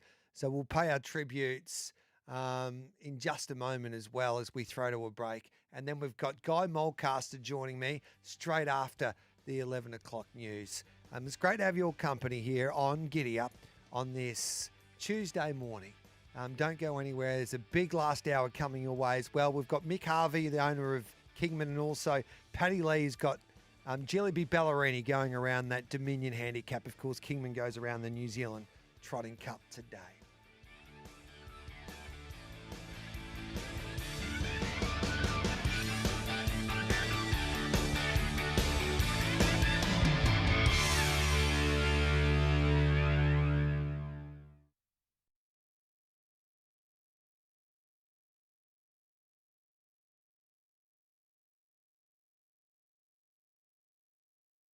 They went with songs to the battle. They were young, straight of limb, true of eye, steady and aglow. They were staunch to the end, against odds uncounted. They fell with their faces to the foe. They shall grow not old, as we that are left grow old. Age shall not weary them, nor the years condemn. At the going down of the sun, and in the morning, we will remember them, lest we forget.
Well, it's great to have breeding bloodstock and banter back this week here on Giddy Up with Miss Guy Mulcaster. He's been everywhere of late. Hello to you, Captain. Oh, good morning, Gareth. How are you? I am well. Don't tell me you're coming live from your home country of New Zealand this morning. Yeah, I managed to get through customs on Sunday afternoon, and I was out at the sales yesterday, and gee, there's some people around. Are you changing your philosophy towards these ready-to-run sales? Yes and no, but we'll divulge that after we've done our purchasing. You tell me a better sale in Australasia, Captain. Mr. Brightside, Charwolf, Antino, Lucky Swain S, Golden 60, Feroce, Giddy Up Warrior. I can keep on going. Well, everywhere you go, there's a photo on the wall of a horse winning a big race, either in Australia or Hong Kong or mostly around the rest of the world. Why is that? Oh, it's a good old Kiwi grass, I'd say. Yeah. Well, even horses like Golden 60, he started off, I think, on the Gold Coast, and then he headed to New Zealand to be sold at the Ready to Run. So they're obviously, it's obviously been identified by, especially the Asia market, as a lucky sale as well, Captain. Yeah, well, I'd say that the amount of Asians I saw there yesterday, I think they're thinking it's going to be lucky again this year. So do you think it'll be a difficult sale to buy what you want? there was quite a lot of withdrawals, so from 400 and something down to 300 and something, and then, they pick out which ones they want, and I think the ones that they really want will make pretty good money, and then the middle could be a little bit sticky. There's not a lot of domestic market here, but there seems to be a lot of Aussies there to buy those 200, 300 grand horses, I would have thought. Well, it's interesting. It seems to be a market for internationals because they obviously have held this auction in the same week as the New Zealand Cup week, of course, in the South Island. Yeah. I think there's a big trotting race on today, isn't there, Gareth? We've got a horse in, Captain. Have you? Yep, called Kingman, named after you. Yeah, and has it got a chance? Yeah, it's probably Mickey Harvey. Obviously, he's my great mate from Manly, and he started off with the trots. We own a few horses together. Anyway, he went ballistic basically. All of a sudden, he got the bug, and he started to breed all these horses. Well, the first horse he's bred is a horse by the name of Kingman, and Luke McCarthy trains, and they paid up a late entry fee for the New Zealand Trotting Cup, which is about 25,000 around that anyway. So they think they can win anyway. So you should have something each way on Kingman today. Well, they put a lot of effort into the name of it, didn't they, Gareth? They did, 7 letters. That's his superstition. Yeah, and they found one of the best horses in Europe, and they named it the same name. Oh, yes, they did. Yeah. Kingman. Yeah. But one's a standardbred, one's a thoroughbred, Captain. Exactly. Yeah. I didn't think about that. I'll have to pull Mick up on that. You can't be doing that. You can't be pinching other people's names. No. The next thing they want to call one Farlap or Archer or some bloody thing like that. I'll have to talk to Mick about that, actually. It's not good enough. What do you look for in a ready-to-run horse, Captain? You got a lot of moving parts in the purchasing of a ready-to-run horse, Gareth. But, as you saw, we got that giddy-up warrior, and he was pretty good for a while, wasn't he? He was, and then obviously he went down here like I did. He just lost the appetite to really dig deep and try. It's a bit like my footballing career. But he still did a great job, and that's what you can get in these a sale like this. Like Tiako have identified a few horses of recent times. I think there was a Derby horse this year that competed in a ready-to-run, that came out of the ready-to-run sale. So there's some good horses outside of the obvious, of course, that come out of this sale, Captain. And I reckon, and as Mr. Seabrook, Andrew Seabrook, has mentioned on a few occasions, it's a sale now that averages more than Book A at Karaka, which is astonishing. The way you're plugging this bloody sale, Mr. Seabrook must be giving you some money or something, Gareth. I would identify that, Captain, but I'm only stating I'm only stating the facts, Mr. Mulcaster. Yeah, well, obviously you've got your myth out somewhere. No. Have you found us one, Captain? Another giddy-up warrior. Yeah, well, we want a horse that'll probably be as good as Charwolf. And at the end of the day, I reckon most of these horses, the best horses that come out of the sales, are passed in. Oh, yeah. Well, once they start passing in tomorrow afternoon, I'll ring you and we'll find one. Gareth. 100%. I'm looking forward to it. Well, it's up to you, Captain. You're the expert. Yeah. You haven't given JD an order? No, I've given you an order. Well, leave it to me. I'll be able to come through for you, Gareth. There'll be a lot of fans now. There'll be an avalanche of text messages, people wanting to join the Mulcaster Bloodstock. Talking about Mulcaster Bloodstock, how did you go over there in the UK? Yes, we managed to pick up 4 horses at the Horses and Training Sale. We're very happy with the purchases.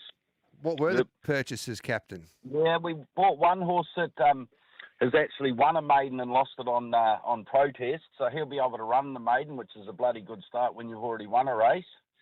Yes. And we bought a nice Frankel horse, and we bought 2 other lightly raced horses. So, yeah, we're pretty happy with them, Gareth. Any Sir Dillies is amongst those? Well, what we paid for our 4, you had to pay twice that much to get one Sir Delius. Yeah, was the market as better than you expected? Obviously, it's been a little difficult for a few of the local stables buying it at these or buying UK gallopers of recent times. Yeah, well, the thing is, like they've got the Saudis and the Bahrainians buying a lot of big horses. There was people paying 560,000 guineas for horses to go jumping and things like that. So, when you're starting to equate it to an Australian dollar, it's a lot of Australian dollars to put it over the up and overs. Yeah, 100%, Captain. So, so you're glad that you went. What was the other interest from the Australian buyers there? Yeah, I think Annabelle got a couple. Gay got a couple. Mick Price got one. Matt Laurie got one. So yeah, there was plenty of Aussies in action. I think Kieran Maher might have got a couple as well. So he did. Yeah, Will Bourne was on duty there. Is it difficult for you bloodstock agents to go to the UK in the middle of our spring carnival? You don't have much choice. If you don't go, Gareth, someone will be happy to take your place. Barry Bowditch, the boss of Magic Millions, says the company's Gold Coast yearling sale in January stands above all others, Captain. And Barry Bowditch is confident that statement, this is from the straight.com.au, will hold true after unveiling the catalogue for its 2026 flagship auction. Yeah, well, I mean, year in, year out, you can buy pretty bloody good horses at Magic Millions, can't you, Gareth? What's the best you've purchased, Captain? Oh, there was one there a few years ago. Turned out all right. And we got one a couple of years ago called Autumn Boy. Autumn Boy. Winks, put you on the map. You don't have to basically once you've purchased Winks, it's like you've done your job, Captain. You've got all the respect and the runs on the board forever, basically. That's why. Now we've just got to find the next one, Gareth. You're confident? Have you started inspecting these yearlings? 1st of December, I kick off in Melbourne. Okay, and obviously, how long does that process take? Because there's a lot of horses. Is there too many horses at the Magic Millions? No, well, I've got my man Lee Innes. He'll be chiming in, doing a few of them, so to make it a bit easier for us, I'd say, Gareth. Yeah, looking forward to Magic Millions. Hopefully we get there this year. No, we're definitely going there, actually. We're definitely going there with Oz Racing and et cetera in their tent, so we can't wait to get to the Gold Coast, Captain.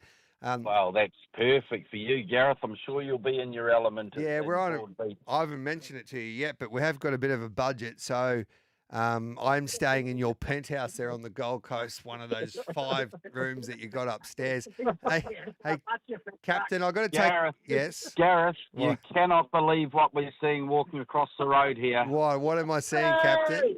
It's Trent Busuttin. Oh, Trent Busuttin. Great. Is it Busuttin or Busuttin? Can you just... I don't know, but he nearly got hit by a big truck, man.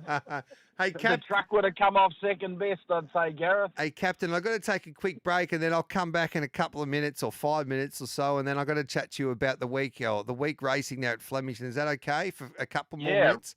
All right, Bring me back. All right, we'll take a quick break. This is Giddy Up, breeding bloodstock and banner with the one and the only Guy Mulcaster, of course, who is inspecting these ready-to-run horses at Karaka today. So we'll catch up with Guy Mulcaster straight after this as we continue on breeding bloodstock and banter this Tuesday morning.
Country meets Caulfield for the CF Stakes. Group 1 racing and family fun. November 15. Tickets at Ticketek. Live across Australia on SEN Track. Giddy Up with Gareth Hall. Welcome back. This is Giddy Up on a Tuesday morning. We're heading back to New Zealand, of course, to catch up with Guy Mulcaster as we roll on with the breeding, bloodstock and banter this week. And Guy, of course, is live in New Zealand with the ready-to-run sales to kick off tomorrow. Guy, we just had a chat about those sales, obviously what's happening on the Gold Coast in January, and we just touched on you buying 4 horses, would you believe, in the in-training sale there in the UK a couple of weeks ago. But what did you make of Flemington? What a carnival it was. What did you think? It was really good. Yeah. What was the best part about it? I thought the racing was really, really good. The people were happy. There was a couple of days of weather wasn't ideal. But, yeah, just good racing, good horses. Yeah, I thought it was like even that last day, the roar for V Sistina and Giddy Kick and pouring rain, Captain. It was the worst day that you'll ever see, but it was a great week for racing, and I enjoyed the younger generation anyway, celebrating the stars of the sport. Yeah, they were, you saw them up on the rail just cheering and that sort of thing, and it's great to see for the racing industry. I actually went on the last day, and it was cold and raining, and they were all undercover there, scantily clad and freezing their asses off. Yeah. What did you make? Where would you rate V Sistina amongst our modern day greats? Well, it's been good that they've actually been spread out, though, Gareth, isn't it? Yeah. We've been spoilt, but when one finishes, another one starts. Like over the last 15 years, we've had them rolling into each other. It's just been outstanding, really, hasn't it? Yeah, what an awesome galloper she is. Back-to-back Cox Plates, back-to-back Champion Stakes, and your great friend Chris Waller, he's just got this amazing ability to get these horses to peak time and time again when it matters most. Yeah, well, we didn't even have any drama this year. At least last year it was a bit of fun when she got rid of Ronald and bolted round the track, and everybody said she was finished and not going to race. And then 4 days later she came out and just smashed them, And then this year she did it Saturday and then 10 days later or 2 weeks later. But, she was I thought she was okay in the Cox Plate, but she really put them to the sword last Saturday, didn't she? Yeah, she was unbelievable. And you're at the Ready to Run sale. That's the sale where Chuck Wolf was purchased from a few years back, and he won the Champions Mile after making back-to-back King Charleses at the start before. He just loves Pride of Jenny in his races, Captain, and he was dominant again. Not dominant. He had to fight and pick himself off the canvas to beat Pericles, but they smashed the rest there. When you saw that race and you saw that Pericles was doing half pace behind him and he was under the stick, and then Pericles went to him, went past him, and then he just got up off the deck. It was quite interesting that the jockey on Pericles wanted to have a look at the film, because he was the one doing most of the rolling in, wasn't he? He was. What do you make? What do you make of this whip rule? It caused great debate on Giddy Up yesterday, Captain. Yeah, whip rules are not one of my favourite subjects. You see them in Hong Kong. They don't seem to worry about the whip rule too much, do they? No. I think they just got to make it a little bit clearer for the punters, basically. Yeah, it's just another thing to argue over, isn't it? Yeah, 100%, Captain. They can stop the arguing by putting out rules that makes it clearer for everybody, so there's no grey area. It's as simple as that. It's not that hard, Captain. What about Giddy Kick? What a mighty performance by this galloper to do what he's been able to do this preparation. Well, like that horse that he ran past Magic Time, it's a very, very good wet tracker, and he had to dig in, but, he showed he was right back to his best, didn't he? And, fingers crossed we see him in Perth in a couple of weeks. No, I think we are. I know there was Mick, and we've reported on this morning. I don't know if Rocket Douglas and Clayton Douglas are on the same page at the moment, but we'll just find out. I think he'll definitely go the winner bottom, and then I reckon they're mad not to go to a Gold Rush if he's right and firing up there in Perth, because he'll start $1.50 in that Gold Rush. But they'll look after the horse first, and they'll set him for an Autumn Carnival after that Perth campaign. What about the Tom Carberry training performance there in the Oaks, Captain? You've been around in this game a long time. How good was that? Yeah, it was amazing to win a maiden and then 13 days later win a Group 1 Oaks. And like, to be fair, like, they did go a little bit early when they all cut loose at the 600, but she was really good. She just sat behind them and was way too good in the straight, wasn't she? Yeah, Strictly Business we speak of. Johnny Allen gave her a peach. Thomas Carberry comes from a famous racing family in Ireland, especially over the jumps. His old man has won a Grand National, which is the biggest jumps race in England, of course. It's like our Melbourne Cup, and he's done a wonderful job with Strictly Business. I wonder how good she'll be out of this Oaks, Captain, to do what she did. Well, the second horse is a pretty fair horse for Pearls, so I think it'll be a strong enough rendition of the Oaks, and we look forward to there's another 3 or 4 Oaks to go in Australia this year, and we hopefully we'll see the first 2 back and probably the favourite back as well. So there'll be new horses turn up to take them all on, but it's good, and the Derby was pretty good in itself as well, wasn't it? Yeah, the Derby was superb. I reckon he's a pretty handy horse, the son of Gareth Observer, albeit they let Sarah get away with murder in front, Captain. Yeah, but the week before at Moonee Valley, he smashed them as well, didn't he? Yeah, and he's a good horse. He's got to take the step up, of course, this time next year if he's going to be competing in these weight for age horses, but he's going to be hard to beat in the feature 3-year-old races in the autumn. I want to ask you this question, Captain. I know you got a little bit more time for us, but as being a leading bloodstock agent... Well, I've been on the bench for 4 weeks, Gareth, so I'm happy to be back, It's great to have you back, Captain. Well, you did go away overseas and you're difficult to get hold of.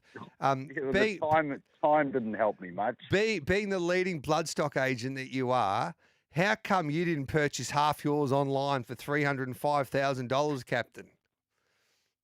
Yeah, okay. Failed. Sorry. Yes. He's a son of St. Jean. Just explain. This is a remarkable story when you think about it, Guy. Yeah. But to be fair, Gareth, we specialise in buying nice horses that have got good pedigrees. And if I think I went to Mr. Waller or a client of ours with a horse by St. Jean, and they would have said, well, what do you know about the stallion? And I'd say absolutely nothing. And they say, are there any others by the stallion any good? And I'd say there's probably not. But apart from that, good on the McAvoys for finding the horse and developing him, and they took him to Caloundra and they looked after him, and he got the job done. But to be fair, it was 2 very, very good rides by Jamie Mellon, wasn't it? Terrific rides, but he's come a long way in a short amount of time. He was getting beaten benchmark races, and then he went to Caloundra, won a Caloundra Cup, and then obviously qualified for a Caulfield Cup by winning a naturalism. Like on the 30th of August, he was beaten in a benchmark race over 1,500 metres, and then he went to Caulfield, won a naturalism, 4th in a Turnbull, behind Sir Dillies, then wins a Caulfield Cup and then wins a Melbourne Cup. It's been some preparation for this son of St. Jean. Hey, good on them. I think it shows, though, Gareth, that everybody's got a chance. And, there was a lot of money spent on that field for the Melbourne Cup. There was a lot of horses purchased, and he was 305,000 and came out on top, so good on them. We had Tony G on this show. He's a famous man. Of course, you love your poker, Captain. He purchased 40% of our Riffer, and he had a small share in half yours. And he spends a lot of money on a Wooden Basset, and half yours blows him away. Albeit our Riffer went pretty good under the circumstances with that wide gate and that big weight. But that's why it's such a beautiful game, isn't it, Captain? Yeah, I mean, we all talked ourselves into El Riffer before the race. But, weight stops trains, doesn't it? And he had to go way back from the outside barrier, and he made up plenty of ground in the straight. But just to, we've seen it time and time again that the big weighted horses often get turned over in the Cup, don't they? We didn't talk ourselves into it here on Giddy Up. History tells you can't win a Cup with 59, Captain. Doesn't matter how good you are, basically. No, well, the call of the card, the bookies are happy to eat all the money, weren't they? It's all about the theatre, I reckon, with the call of the card. People go, oh, well, one punter had $500,000. Well, they're betting on behalf of $1 billion company. It's pocket change for people like you and I, or especially like you, Captain. Or well, me, I should say. Imagine if we'd stood the bet, Gareth. Would have done a fair bit of shaking in the 2 days between then and then. Do you think half yours will make it at weight for age next season? I think you've got to find there's a lot of weight for ages horses that's probably getting a little bit long in the tooth, so it'll be interesting to see how it all works out, eh? Yeah, it'll be interesting. We had this debate yesterday on the means test with Jared Waitley, Johnny O'Neill and Wayne Hawkes about our Via Sistina racing on as a 9-year-old mare. Now, I said that's 1,000,000 to 1. And they said, why wouldn't she? He's got enough brood mares, Mr. Zhang. Surely not, Captain. You're on my side with this argument. I think Mr. Jang will do what Mr. Jang does, and I'm sure, like if he's got a lot of young horses coming through, he might retire her, but he might think if she's sounding up to it, she's a lot of fun to have running, isn't she? She is. Why? Like that's the point they were making. Like she's only a lightly raced 8-year-old. She's at the top of her game. Obviously, she was better in the, as you point out, the Champion Stakes than the Cox Plate. So she'll race on into the autumn, and who knows what they'll do. Who do you reckon will be the best horse in the country this time next year, Captain? Oh, crystal ball gazing, Gareth. Yeah, the last one before we let you leave. Okay, I think, let's say we'll go for Aliana to strengthen up and be even better next year. All right, we've got that on record on the 11th of the 11th of 2025. What about a captain's pick, please? There's a horse running tomorrow at Riccarton. It's called Knocking on the Door. 1 start for a second. Looks a decent horse. Beautiful. Are you going to go to the South Island for New Zealand Cup? No, I'm busy here at the Ready to Runs and I've got to go now. So you have a wonderful day, Gareth. I'm looking forward to putting lunch, dinner, and a few drinks on your bill there, Cracker, if that's okay, Captain. Yeah, well, I think you've had about 25 minutes worth, so I'll be putting a double invoice in for today, Gareth, and you have a wonderful day. Thank you, Guy. We're going to take a break. We'll stay in New Zealand straight after this because it's a big day at Addington today. It's New Zealand Trotting Cup Day, and we'll catch up with all of the major players, including Grant Dixon, the trainer-driver of Leap to Fame, Paddy Lee. They've got one of their star trotters going around in the Dominion Handicap for, of course, the trotters, and Mick Harvey, who owns and breeds the third favourite for today's New Zealand Trotting Cup in Kingman.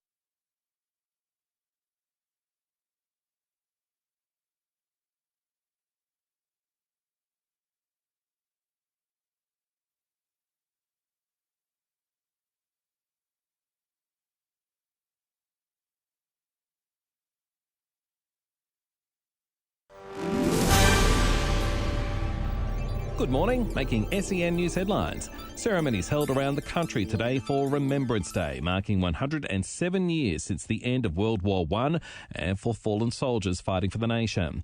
Hundreds of workers will protest today at Amazon depots around the country, calling for fairer wages and for the company to pay its fair share of tax and improve practices. Australia's biggest bank, the Commonwealth, has posted a $2.6 billion profit, and today marks 50 years since the dismissal of Labor Prime Minister Gough Whitlam. Up next, sen.com.au sport. In Sheffield Shield action, Day 2, Victoria, a short time ago, were on 9 for 376 against New South Wales at the SCG, while at Bellerive Oval, South Australia, in reply to Tasmania's 209, with 3 for 105. Starting later, WA host Queensland at the Wacker. And there's 10 days till the Ashes. Catch it here on SEN.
Country meets Caulfield for the CF4 Stakes. Group 1 racing and family fun.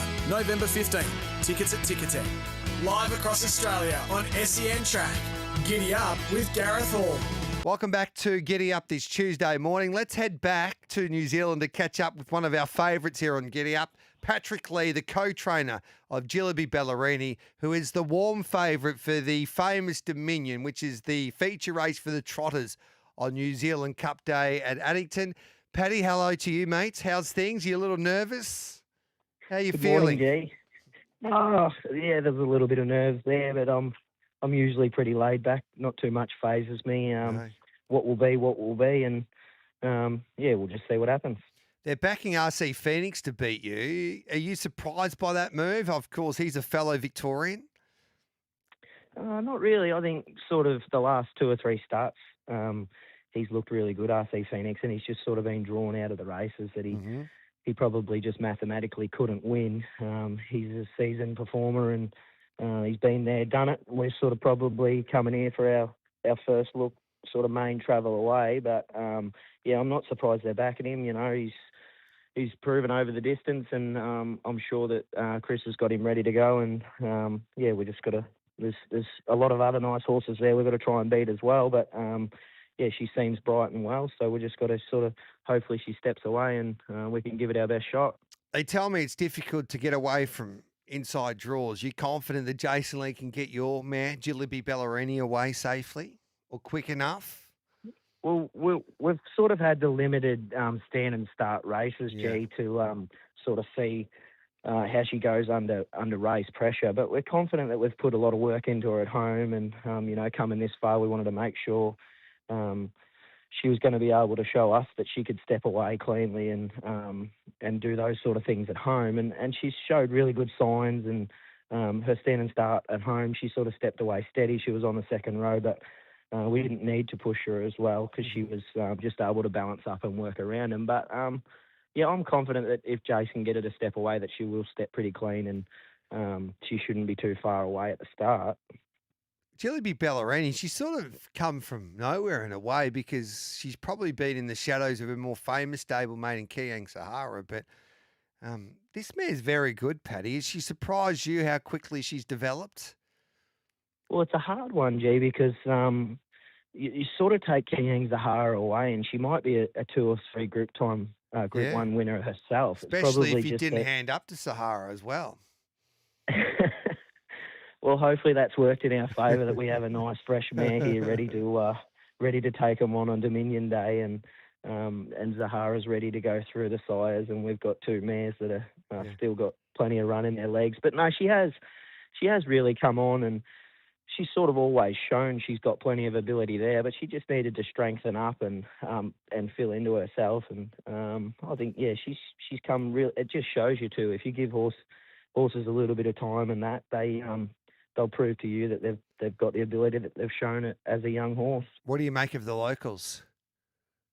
You got to respect the locals. I think they've one thing for them, they've had plenty of start. There's a lot more standing start races here that for them, and a lot of the runners that have been that are in today have seasoned campaigners as well, and been in 2 or 3 Dominions. So you got to respect all of them, and at the end of the day, it's a 15-horse field. So I think if anyone has an ounce of luck, I think it's anyone's race. Do you have to lead to win? Not necessarily, no, but I just don't think that we want to be spotting the leaders if we don't lead. I don't think we want to be spotting them a big head start, because if it's a truly run race, it makes it hard to get into. But in saying that, if we can step away cleanly and get a nice run there somewhere, hopefully we can be too quick at the end. But it's a hard one, that. Be brave. That's all I can tell you. Be brave, Paddy. Tell Jace. Be brave. Be brave. Stand up and deliver. Because is there any truth to the rumour, Paddy, that Charlie Farley, who's a great mate of yours, the boy from, I think he's from Camperdown, or anyway, just outside of Warrnambool, who rang up Calvin McAvoy after watching Half Yours compete at Camperdown, and then purchased a 5% share in that galloper that went on to become the 13th horse in history to win a Caulfield Cup and Melbourne Cup in the same year, has purchased a share in Gilliby Ballerini because you believe he is good luck? I think that might be a smart choice to make with the king. I actually call him Showtime when he comes out with the umpiring gear on. You just know that it's his day. He's sort of he's got that prouncy sort of pony sort of step as he goes out on the ground. So once he's out on the ground, you know that he's on your side. So yeah, it probably wouldn't be a bad idea, but no, it was great to see, especially the story and the background, the way he followed the horse, and he's a great man, and he got to see something great on those two occasions, and it's just great that the McAvoys were allowed to allow him into the horse, and he's probably like family there now. As you said, it's sort of like it's a great story, isn't it? Because a lot of his mates and people who didn't even know him in your part of the woods there and the western part of Victoria were so happy for him, because it is a story of dreams, basically, when you ring up out of the blue after watching a horse compete at Camperdown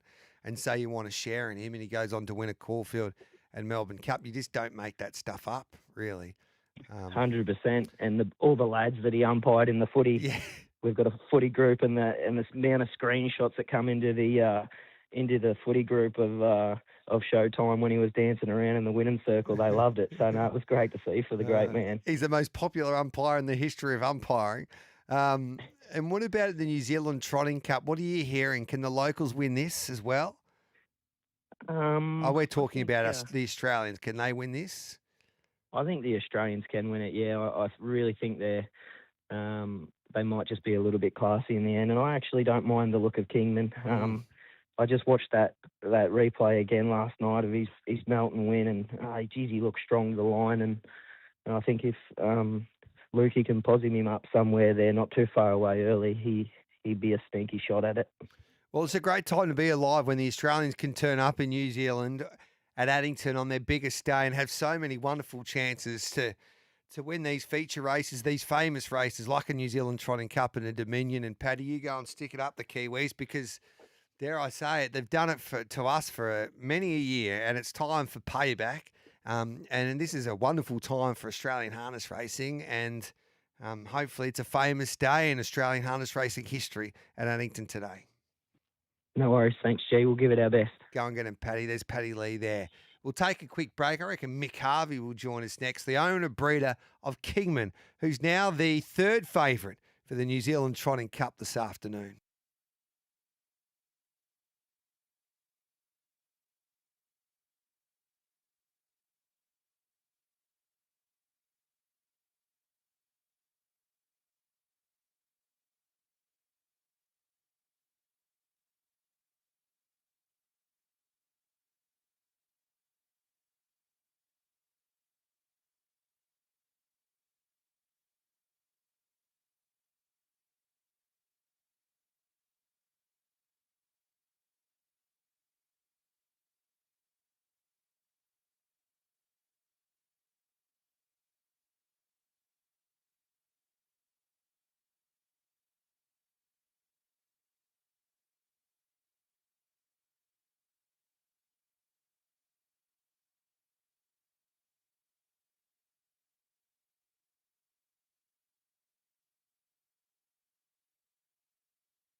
Country meets Caulfield for the CF Stakes. Group 1 racing and family fun. November 15.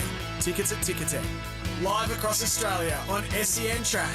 Giddy Up with Gareth. Welcome Hall. back to Giddy Up on this Tuesday morning. We're finishing off this show with one of my great mates. I bloody love this man. His name's Mickey Harvey.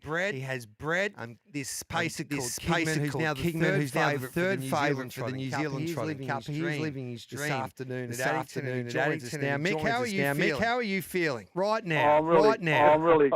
I'm nervous and excited at the same time. It's thrilled to be in New Zealand. Their biggest race, an iconic race, and just to be part of it's just a big thrill. Now, I remember meeting you for the first time more than a decade ago, and we were in a lift in Manly. We were living in the same building when I was working at Sky Racing, and we got chatting because of our love for racing, and you were in the thoroughbreds, and then I told you about these standardbreds, and I don't know how we did it or how it happened, but in the end, you put a horse by the name of Des Don Muraphy. And we both went in. I had a smaller share than you, of course, but Des Don Muraphy won his first race at Melton, and then ever since then you've been hooked on this sport, basically. And now you're one of the biggest owner and breeders in the game of harness racing. It's been and to do what you've been able to do with the horses that you've bred, even in a short amount of time, is truly remarkable, Mick.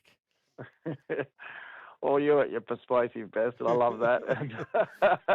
And you got me into it, and I got a lot to thank you for because it's been such a thrill. So, I really appreciate that. And it's just a privilege to be involved in both codes, and I'm really grateful to share it with great people and great horses, and you've been a large part of that. So, yeah, it's been a great journey. If you know Mick Harvey, whatever he does, he has to throw everything into it. So he played lawn bowls, and he was a star lawn bowler. But before you know it, I think you were the chairman of the New South Wales Bowling Association. Is that right? Yeah, the match we used to run all again. Everything he does, he even purchased a place in Berrima in New South Wales, and he even got on the committee for the Platypus Committee or something ridiculous like that, Mickey. So you love to put everything into whatever your passion is. And can you believe the success that you're having now in the sport, especially from a breeding perspective, in a short amount of time? Oh, look, you're right. I try to give it everything I've got and put a lot of time in, and that doesn't mean you're guaranteed success, but it's amazing. It has been a really, really exciting, and to be over here now in arguably the holy grail of harness racing is in the New Zealand Cup, traditional 3,200 metre race, standing start. It's just a big thrill to be part of it. Yeah, it's great. Is this your first New Zealand Cup? Yeah, first New Zealand Cup. So, yeah. So you've never been? Never been? Mate, yeah, it's got to be something else today. Like 20-odd thousand there at Addington. It is the best day. It's the best day for harness racing because it means so much to the New Zealand people. And yeah, they're very passionate. They are, yeah. And you've got a live chance. You paid up a late entry fee for him. I tell everyone that I've got a small share in Kingman. That's right. Yeah, look, we're giving him. It's been a big. Look, it's definitely a big challenge. You know, like he's had to fly over. We paid the late entry fee. He's done that. He travelled well. And then we're relying on the emergencies coming out, which puts him on the front row. So that's happened. Is that good news? So he comes off the front row? He comes off the front row, yeah. So he was on the back row, but in New Zealand, when they have the emergencies out, the scratchings, he gets promoted to the front row. So that's helpful. And now we just hope he gets away and runs. I think he's got the ability. He just needs to get things to go his way. And like you always need luck in these big races. Do you think he's been disrespected in the market after going straight past Leap to Fame in a Victoria Cup? Oh yeah, but everyone's got an opinion, and I think more so over in New Zealand. But it's only just natural, parochial people for their own. So. But, look, he can't do much more than he's done. He's beat, last year's and the year before Cup winner, Swayze. He beat him 2 starts ago, and then he's come out arguably one of the best paces we've ever seen in the harness industry in Leap to Fame, who's the odds-on favourite. Republican Party's the second favourite. What's the best scenario for you here? I think we just we just want to get away well Yeah. and get into a nice pace. I think that's the best thing and get settled. It's a 3,200 metre race. Luke will sum it up then, and depending how he gets away, he can come down and slot in somewhere. And then he's got an amazing turn of foot and finished. So so we're just hoping that all plays out that way. How many horses have you bred now? Well, he's the first horse I ever bred, King Man. No, that's what I'm trying to get at. So, how many horses have you bred since? Well, it's gone in a bit of a wave. So it sort of grew from 3 in the first year, and now we're up to about 20 years. So there's a multiplication factor. That's probably somewhere about 50 odd, I imagine now. But they're all young ones coming through. Jane won't be listening. Don't worry, Mick. don't worry. I won't send her the podcast. But it's remarkable. So all of the horses that you bred now, Kingman was the first. Yeah, he's the first one, and a lot of them are related. So we've got our fingers crossed that we tick the right box there, and let's hope it continues. Yeah. Imagine if you win. Oh, it'd just be surreal. It's almost impossible, to be honest. Like, it's crazy. Yeah. And I love how you've taken the punt and headed there. Like, why not? You're in this game to compete in these type of races, basically.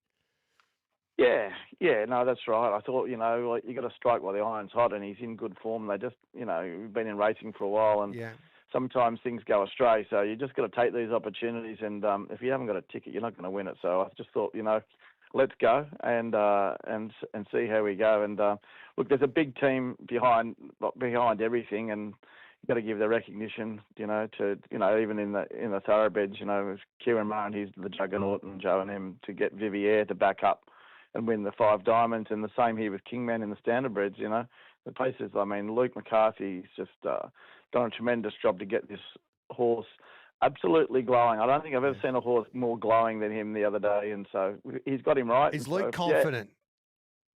He actually is. Yeah, he thinks Luke's pretty buoyant, which is good because he's a master horseman, and he's a legend of the paces. Are you betting, Mick? Are you betting? I already have, Gareth. I'm on. What price did you get? I think I got 8, and then it came in, and it's hovering depending which market you've got. You've got Ladbrokes and different. They're all got different markets, but it's anywhere between 6 to 1 to 10 to 1. But over here, I think he'll drift because they'll be backing their own horses over here. So I'm sure if you're going to bet late, guys. Yeah. Now I'm talking as a mate now, and obviously our listeners could listen to this, but I'm proud of you, Mickey. Everything that you've been able to do and all the money that you put into this game, and you supported a lot of people, and you're exactly what this game needed.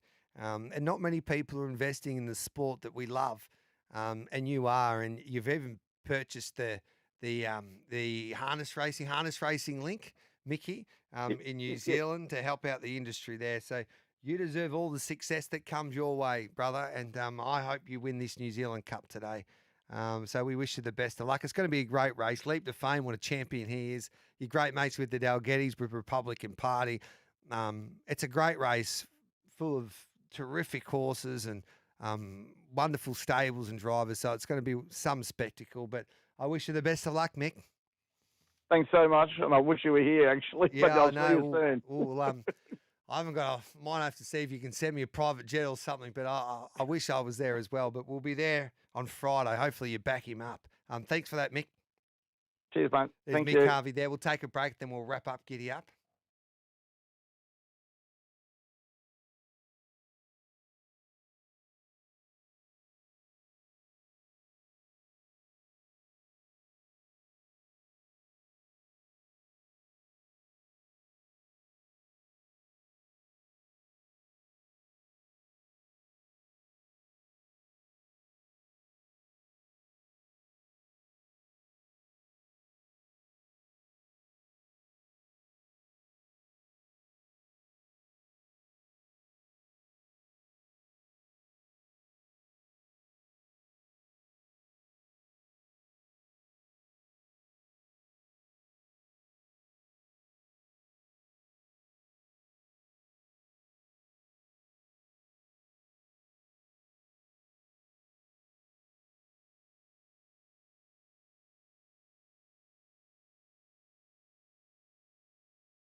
Country meets Caulfield for the CF Stakes. Group 1 racing and family fun. November 15.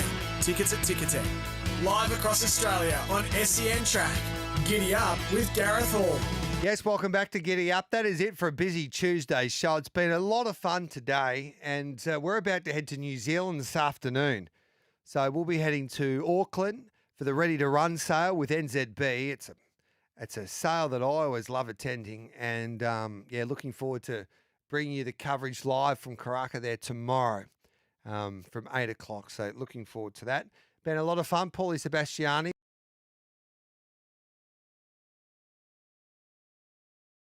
Speculation of an imminent leadership spill for Susan Lee. Shadow Defence Minister Angus Taylor telling Nine there's no truth to it, nor is he about to challenge for the job. It's not something we're planning. It's not something I'm